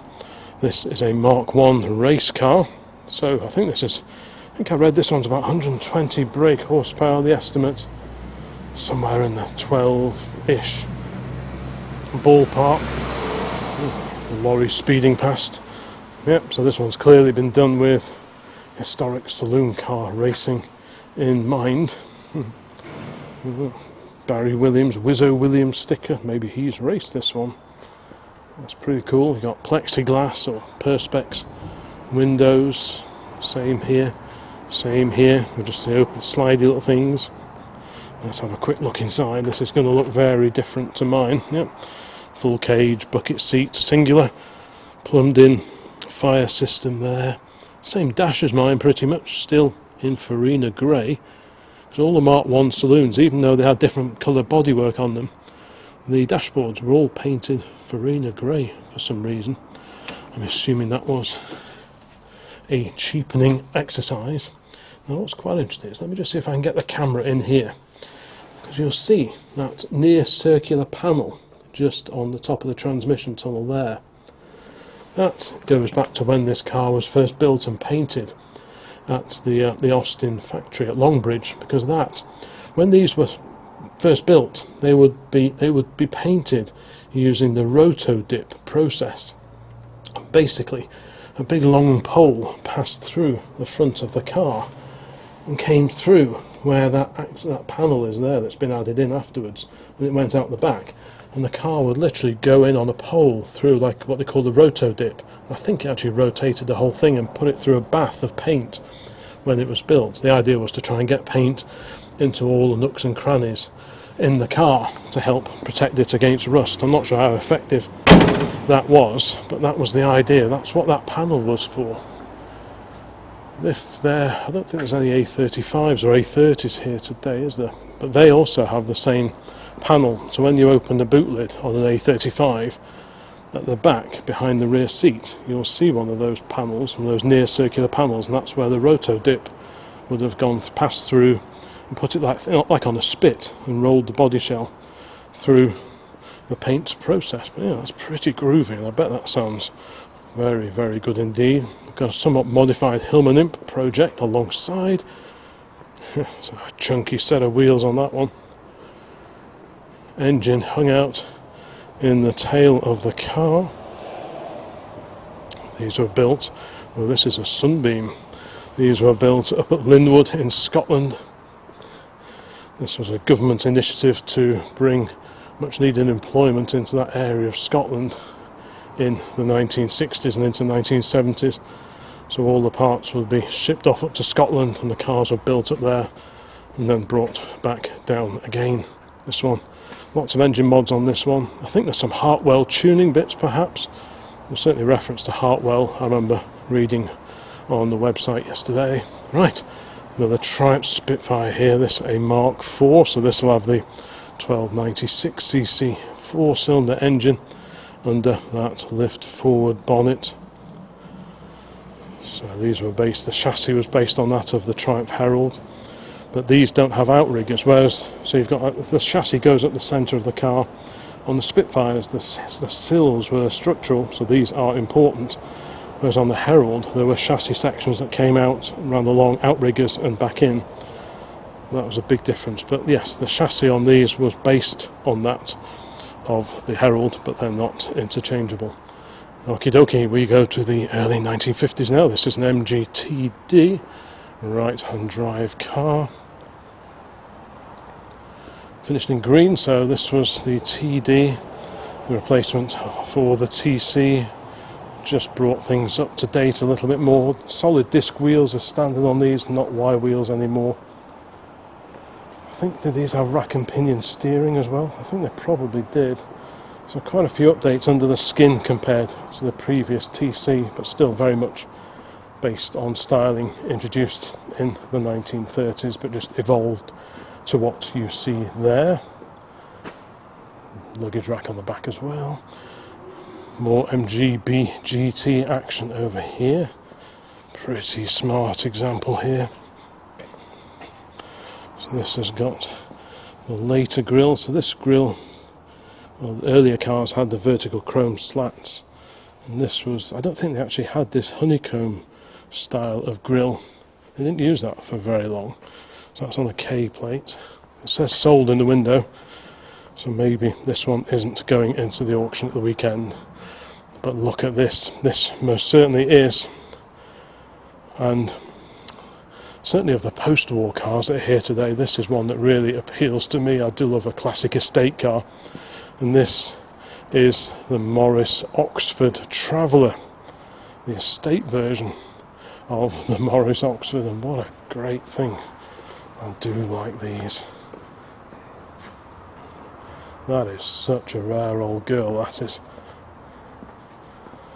So it's still got the lights of the earlier cars, in fact. But this, the estate, that is really groovy. Loads of carrying space in there. Same 1622cc B series engine, and you've got the split tailgate, so the bottom part goes down just like on a Range Rover, and then presumably this would go up as well. There we go, we've got little hinges just at the top there, and that gives you full access to the interior. That's pretty neat. So there's a few bits and bobs in boxes there. I see a Lucas box there. Intriguing, but yeah, what a practical thing. Ooh, there's a bit of weight to that as well. That is a very neat thing. It doesn't actually look too bad. That green paint looks very original. For the most part, it's had a few bits touched in here and there at some point in the past, as you would expect, to be honest, but the vast majority of the paint has got this lovely sort of slightly dull bloom to it, which is very, very appealing. Got some little travel stickers here in the back window, maybe for places it visited back in the olden days. Arches don't feel too bad. There's a lot of mud under there, so you'd want to be washing that out. But yeah, it's actually not a bad looking car. Obviously you want to have a good look at the sills. Still, if those are the original sills, then that's quite unusual. Or if those sills have been chased, they are proper BMC ones, because they've got the jacking point still in them. Quite often pattern sills don't have the cutouts for jacking points on them. Wings look good. Are these? Have they been changed? If they've been changed, they've been done well. Yeah, good looking. So just a good looking, very practical classic. Classic cars don't get much more practical than that. Let's have a quick peer inside. Again, this looks, so the paint looks a little bit new on the wings. So they've been changed at some point in time. Yeah, this takes me back. I used to have an A55 Cambridge Mark II So a slightly earlier Pininfarina shaped saloon version of one of these. What a cool thing. I think that's up for no reserve. Obviously I have no idea what the mechanical condition is, paperwork situation, etc. But on the face of it, that's really cool. Right, there's another car covered up. Let's have a... You can see it's a Merc because of those wheel trims. Oof. It's a 67 Merc Saloon. Maybe there's a reason it's undercover, so we'll leave that alone. Got a TVRS series just over the way here. And, right, we are at the end of this row and back with the military Land Rover. Rightio, this stuff, interesting as it is, isn't included in the auction, so we'll skip by that. We've got a Chevy El Camino here, and then we're getting towards what is the modern classics part of the auction. So like I say, we'll just have a quick look round. Jaguar S-Type, nice shade of blue. I'll just have a quick look round, but won't spend too long here because there are still some vehicles outside that I really want to have a look at. We've got a 3 Series Cabriolet, an E46, 20 odd years old now. Good looking car, hood looks to be in nice condition as well. 205 GTI, little Peugeot there, that's the 1.6. Correct wheels on it, this sort of pepper pot style alley wheels. Toyota over there. MG ZT, so this was the MG equivalent to the Rover 75 V8. Is this one of those Mustang powered rear wheel drive cars? I wonder if it is. If so, it looks like it's been sat a little while, but if that is one of those Mustang powered V8s, it's actually a really rare car. They didn't make many of these at all. It was a huge engineering job to shoehorn in the Mustang running gear into this. Look at that. That reminds me of our old Jag when I first bought that, but it was very satisfying washing off all this green mould and so on. Yeah, if this is a V8 and I'm only going off the badge there, then that definitely wants recommissioning. More classic XJ action. Like I said, I came down rather in our XJ8 Sport today, and here we have another XJ8 V8 powered XJ, estimate 3 to 4, 2000 Jaguar XJ8 Auto, 2 former keepers, 74,000 miles, give or take. Yeah, lovely place to be. None of the usual wear on the side bolster on the seat either. Headlining's better than mine as well. It's probably been done because they are very prone to sagging. Yeah, a lot of car. If you want something with a bit of character to eat up the miles in, you could do a lot worse than one of those. A Bentley Mulsanne here. Ooh, a Daimler version of the XJ Series 3, that's quite a late one on an H registration. So the Daimlers were always a little bit plusher than the equivalent Jaguars. These strips down the side were a Daimler thing. Very similar colour to our later XJ8s, but that is in lovely. It's a 6.6 as well, so it's the V12. This will be the 5.3 V12 engine under the bonnet of that one. Proper wafter. And it looks to be in really good condition. Arches look proper around here. The screens were bonded in on the Series 3s, unlike the Series 1 and the Series 2 that came before. And they are prone to going around the front and the rear screens. But on initial inspection, this one looks to be in superb condition. I'm assuming it's been restored because I'd be amazed if it survived in that condition for 40 years or so. Let's have a quick look inside. My dad used to have he had an XJ12 HE Series 3, so very similar to this, but just the Jaguar version rather than the Daimler. But to all intents and purposes, the same car. Slightly higher red line on the rev counter on the V12s compared to the 6s. The 6s didn't rev as high as these. The red line starts at 6.5 on these. The 6 on the cars were probably 1,000 or so below that. Wow, that's beautiful. You see Series 3s around at events that you go to. When you sort of stand there looking at them for a little while, you start to spot bits that aren't maybe quite as they should be. But with my Jaguar head-on, obviously I've not heard it run, but on initial inspection, this is one of the nicest Series 3s I've seen in a very, very long time. Like I say, but don't take my word for it. If you want to have a bid on any of the cars featured, get down here and have a look, because there is no substitute for checking them out in person yourself.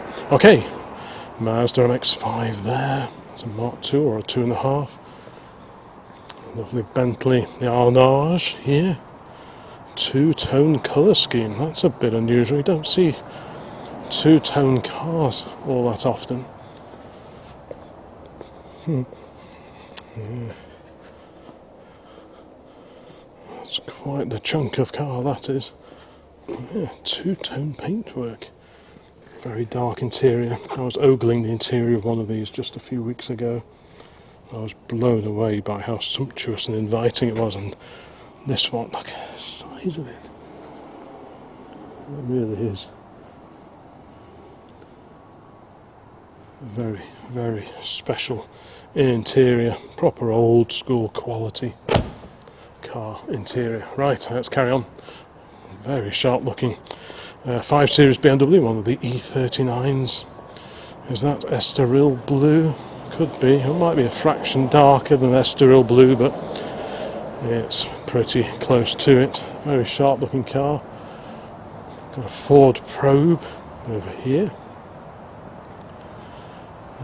North Wales registered Audi A3. Got a TT here, 20 odd years old now. And there's the 205 GTI. Right, now there's one car which I didn't notice. I'm not sure if the photographs hadn't been uploaded by the time I looked at the website the other day. Oh, a 2.8 Capri. Oh, the Sierra alongside the Sierra Sapphire.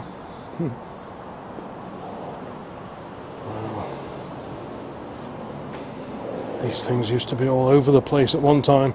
Sales reps blatting up and down the M6 in these and Cavaliers. It's a little bit TLC here and there, but a rare survivor now. This a 1.8, is that an 8? Yeah, 1.8 GL with the original dealer number plates on it. And WH Baker plate. WH Baker sticker in the back window. So that's always nice to see. I always appreciate seeing very original cars, even ones that are a little bit later than I'm really into. But yeah, pretty good to see that. Hopefully it'll find a good home. Got a BMW, a 318 IS alongside. That's quite a rare car actually.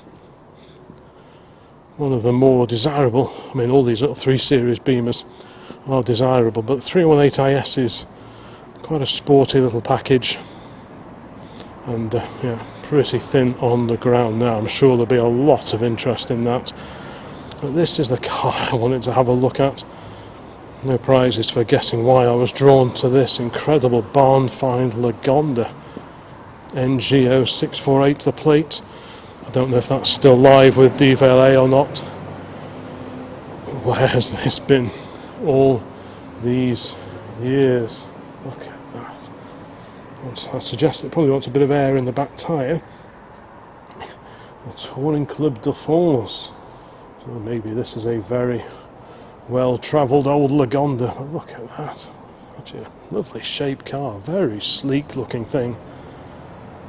I know lots of the 3-litre post-war Lagondas were scrapped because they were scrapped and the engines taken out of them because they're a similar engine to that that was used in the Aston Martins, the DB24s. I'm not sure quite what size engine is in this one. But yes, very handsome. I love the shape, twin tanks. I love the shape of these little fuel filler caps on the back. So this is one of those kind of cars that almost get overlooked, really. Produced in the years following the Second World War, very much coach-built cars,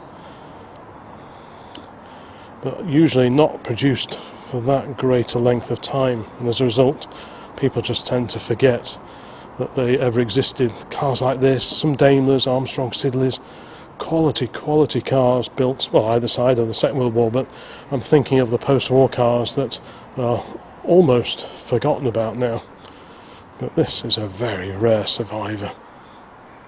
Thankfully someone saw enough value in it to stash it away, pop it into their shed and just leave it. Now it is here up for sale, and hopefully someone will do the right thing by it. Look at that lovely grille as well.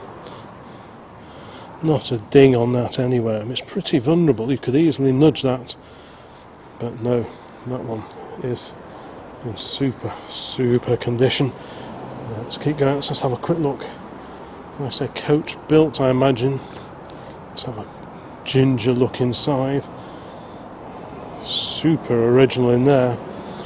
But, you know, give that a clean it up, get some tyres on it, and then have a go. See if it runs. I'm told there is an engine in there. Coachwork by Lagonda. Lovely. Look at that little winders for the seats. So you've got a split bench seat, so two seats, but really just really close together to form a bench. This would have been an expensive. I'm going to have a sit in this one, I'm afraid, because I'll probably never get the chance again. This would have been a very expensive car in its day. There we go. Lagonda, the all-important word there. Look at that, that's really stylish. How stylish is that? Actually, it's not that, you know, it's not terrible in here.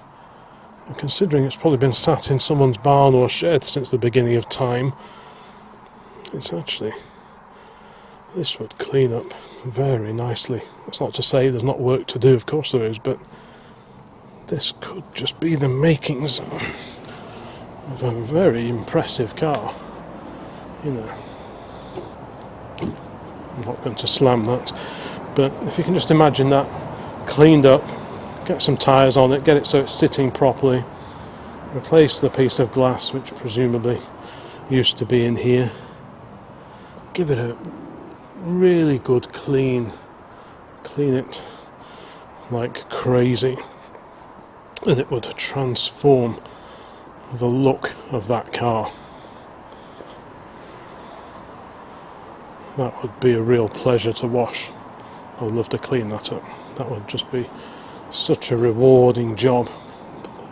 I don't know what the reserve on this, if it has indeed got a reserve on it, but you can just imagine if those stickers are anything to go by, touring the continent in the 1950s, what a swish way to do it. I'm not sure if I can open this bonnet single-handedly. Well, there we go. Oof. Look at that engine in there. Look at that. Twin carburetors just over the way there. It's all there. Twin overhead cam Lagonda engine. Wow. What a thing.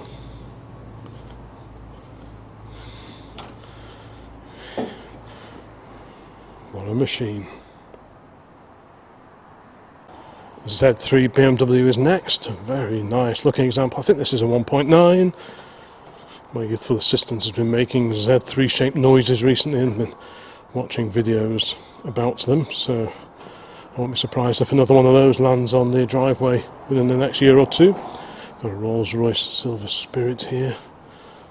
Very clean looking example there in maroon metallic. Bentley Continental GT. on a 2013 registration number. That's hiding away under here, again covered up, presumably for a reason. Porsche, right. A little Brabus modified Smart just down here. A very, very bright colour scheme.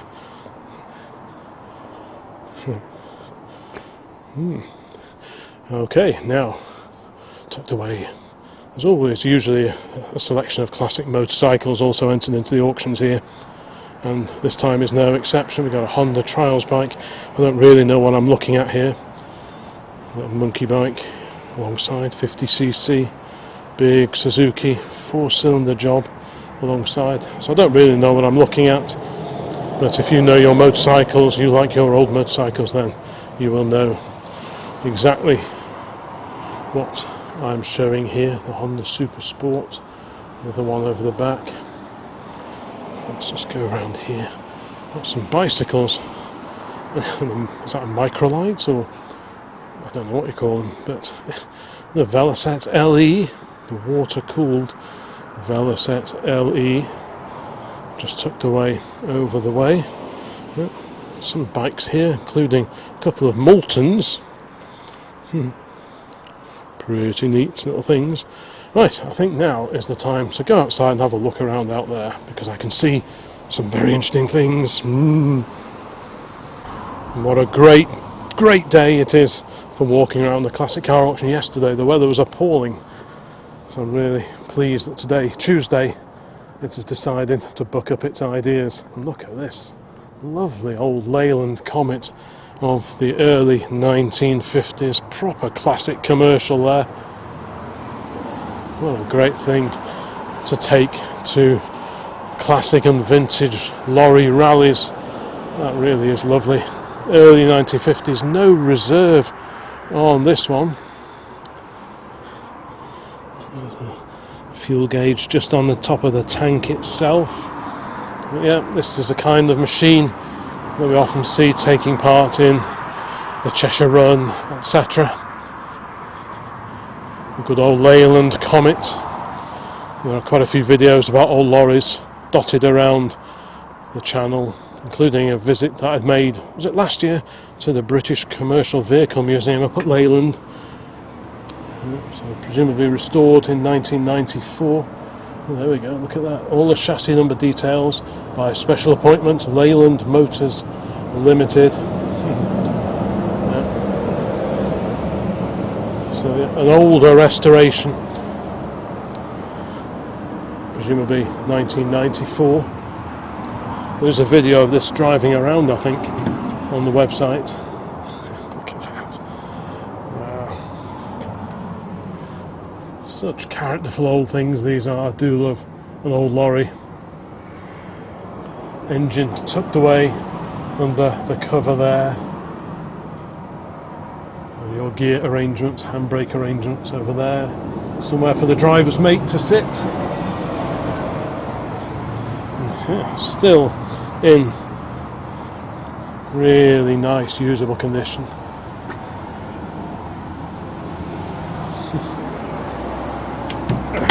Who doesn't love a good old lorry like that? No reserve.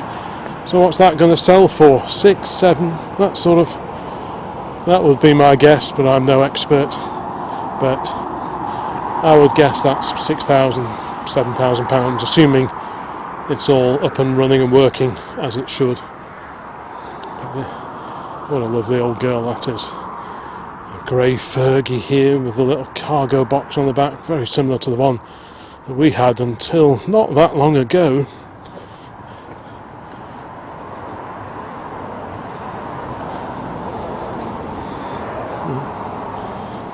Super little vehicle.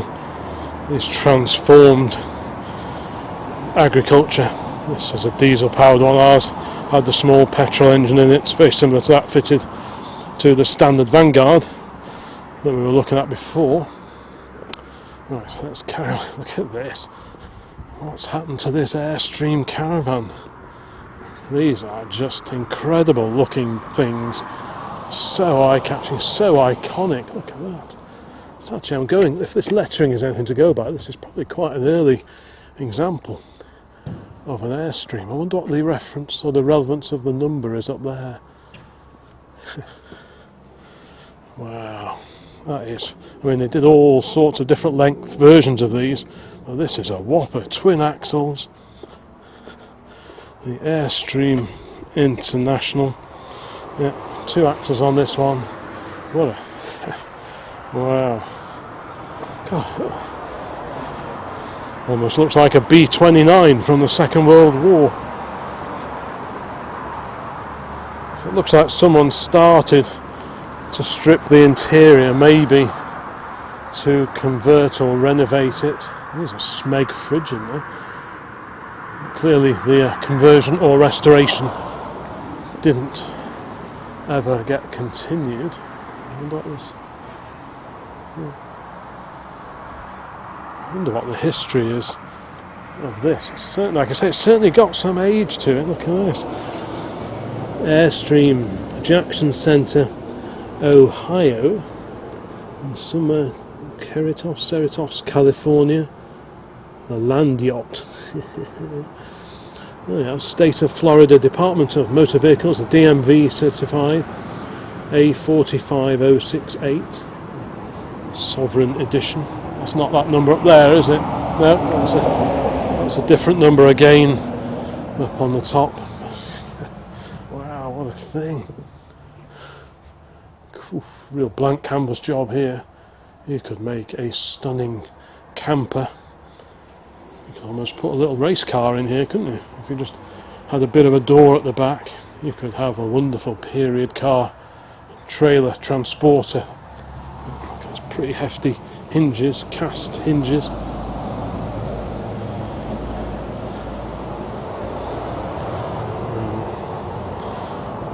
I'd love to know where this one's been and what is going to happen to it. Hopefully someone will restore it. Look at that. Well, it's still got the Florida plate on the back. Last tag 1993. Look at this. Great badging on the back. International Airstream. So it's come over here to the UK some point after 1993.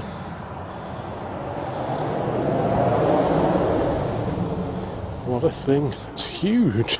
It's a monster. What a fantastic thing that would make.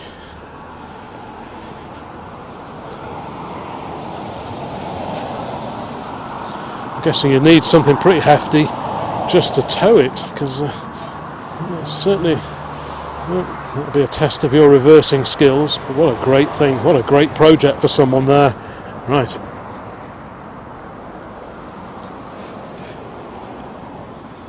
I spy another Jaguar Mark II here. Bit of a project, this green example. On a 67 reg, 2.4 litre badge. Clearly been sat somewhere for quite a long time. Looks like mostly original paint, very, very flat, but even just rubbing it, you can see that there would actually be a bit of a shine under there if you wanted to try and preserve the old paint. Yeah, that would actually come up something like, maybe not perfect. Mark II Jaguar restoration book.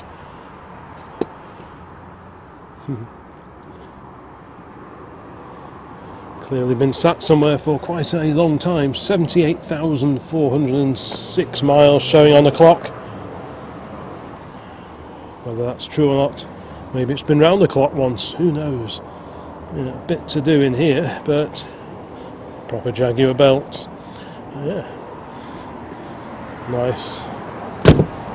Hopefully someone will do the right thing by this Jaguar Mark II.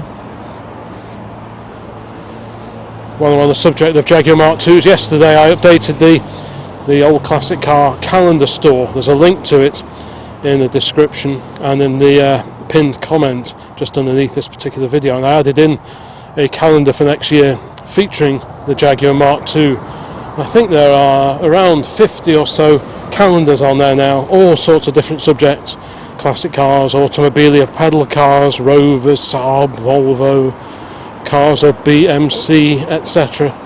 Loads. Triumph Herald, I added one of those in recently too. Classic buses, classic coaches, they're all to be found. So if you want a calendar, wall calendar for next year, and you'd like to try and support the site in a small way, please have a look at the Old Classic Car store hosted by Contrado. The calendars are printed to order here in the UK, they're not printed on the other side of the planet, so that's a good thing. And what is this?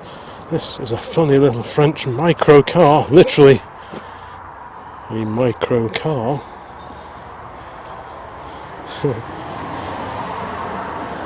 What an oddball little machine that is. Is that one of those funny little cars or quadricycles, as I think they're classified, that you can drive when you're 16 or even possibly even younger than that? Sometimes you see cars like this pottering around in France or puttering around in France. But I've never seen one of these here in the UK before. Apologies for the shadows, but the sun's quite low in the sky. I don't know if there's taxis in the auction or not. Got a gaggle of cars just over here. So if you want to find out any more about them, maybe this Toyota Celica, this BMW, little Renault here. It's quite a handy little thing.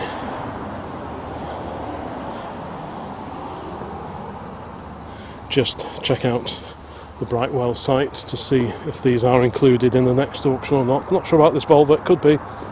This Jaguar is. This is an X350, fairly early one on an 03 registration. Aluminium bodywork, pretty much identical to the car that my dad's got. So this was the model that replaced our XJ, our steel-bodied XJ, and that one that we were looking at inside the building just a few minutes back. So yeah, all aluminium bodywork on these.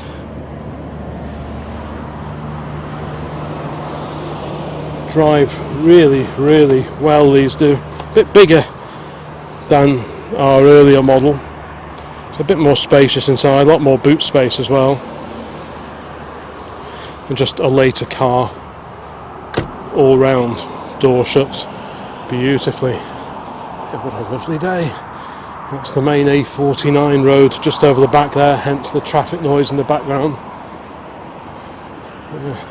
What a great way to spend a surprisingly mild early December morning admiring lots and lots of classic cars, just like this wonderful old survivor spec Jaguar Mark II over here. It's that time now to sort of try and put my name to a few of the cars here. Which cars featured in this video would I offer a home to? I do like that Lagonda back over there. I kind of feel sorry for that, and I'd hate it to fall into the hands of the banger racing mob, but it could well happen. But hopefully, fingers crossed, it won't do. But what car or cars would I really, really like to offer homes to? Well, that blue Lanchester, the limousine just behind me there, that is one very, very impressive car. Some lovely pre-war cars here. But if I could only pick one vehicle here today, it would have to be this one just to my right here. Yes, that super Ford Model AA truck. That is just really, really right up my street. Exactly the sort of thing that I like to waste my time and money on. But there are so many wonderful, wonderful vehicles here today, it is really hard to pick a winner. Don't forget to let me know in the comments which car or cars float your boat. What car would you offer garage space to based on what you've seen in this next entry here at the Brightwells Auction Centre. Anyway, thank you so much for watching this one. I need to get off home, get this built up and try and get it out for Wednesday morning. So thank you so much for watching this particular video. I hope it was of interest. I'm sure I probably went on a little bit too long admiring some of the interiors of those pre and post-war cars over the back there, but well, please please forgive me for that. Like, comment, please subscribe if you haven't subscribed already as yet. If you're new to the channel, if this is the first time you've seen a video here on the Old Classic Car channel, a big thank you for that. If you've been following the channel for quite some time, well, a big thank you for that as well. That really is appreciated. The more views these videos get, the better, and the more chance there is of the channel surviving into the long term. So anyway, I need to get on. So thanks for watching. Bye for now. More videos along very, very soon. So bye for now.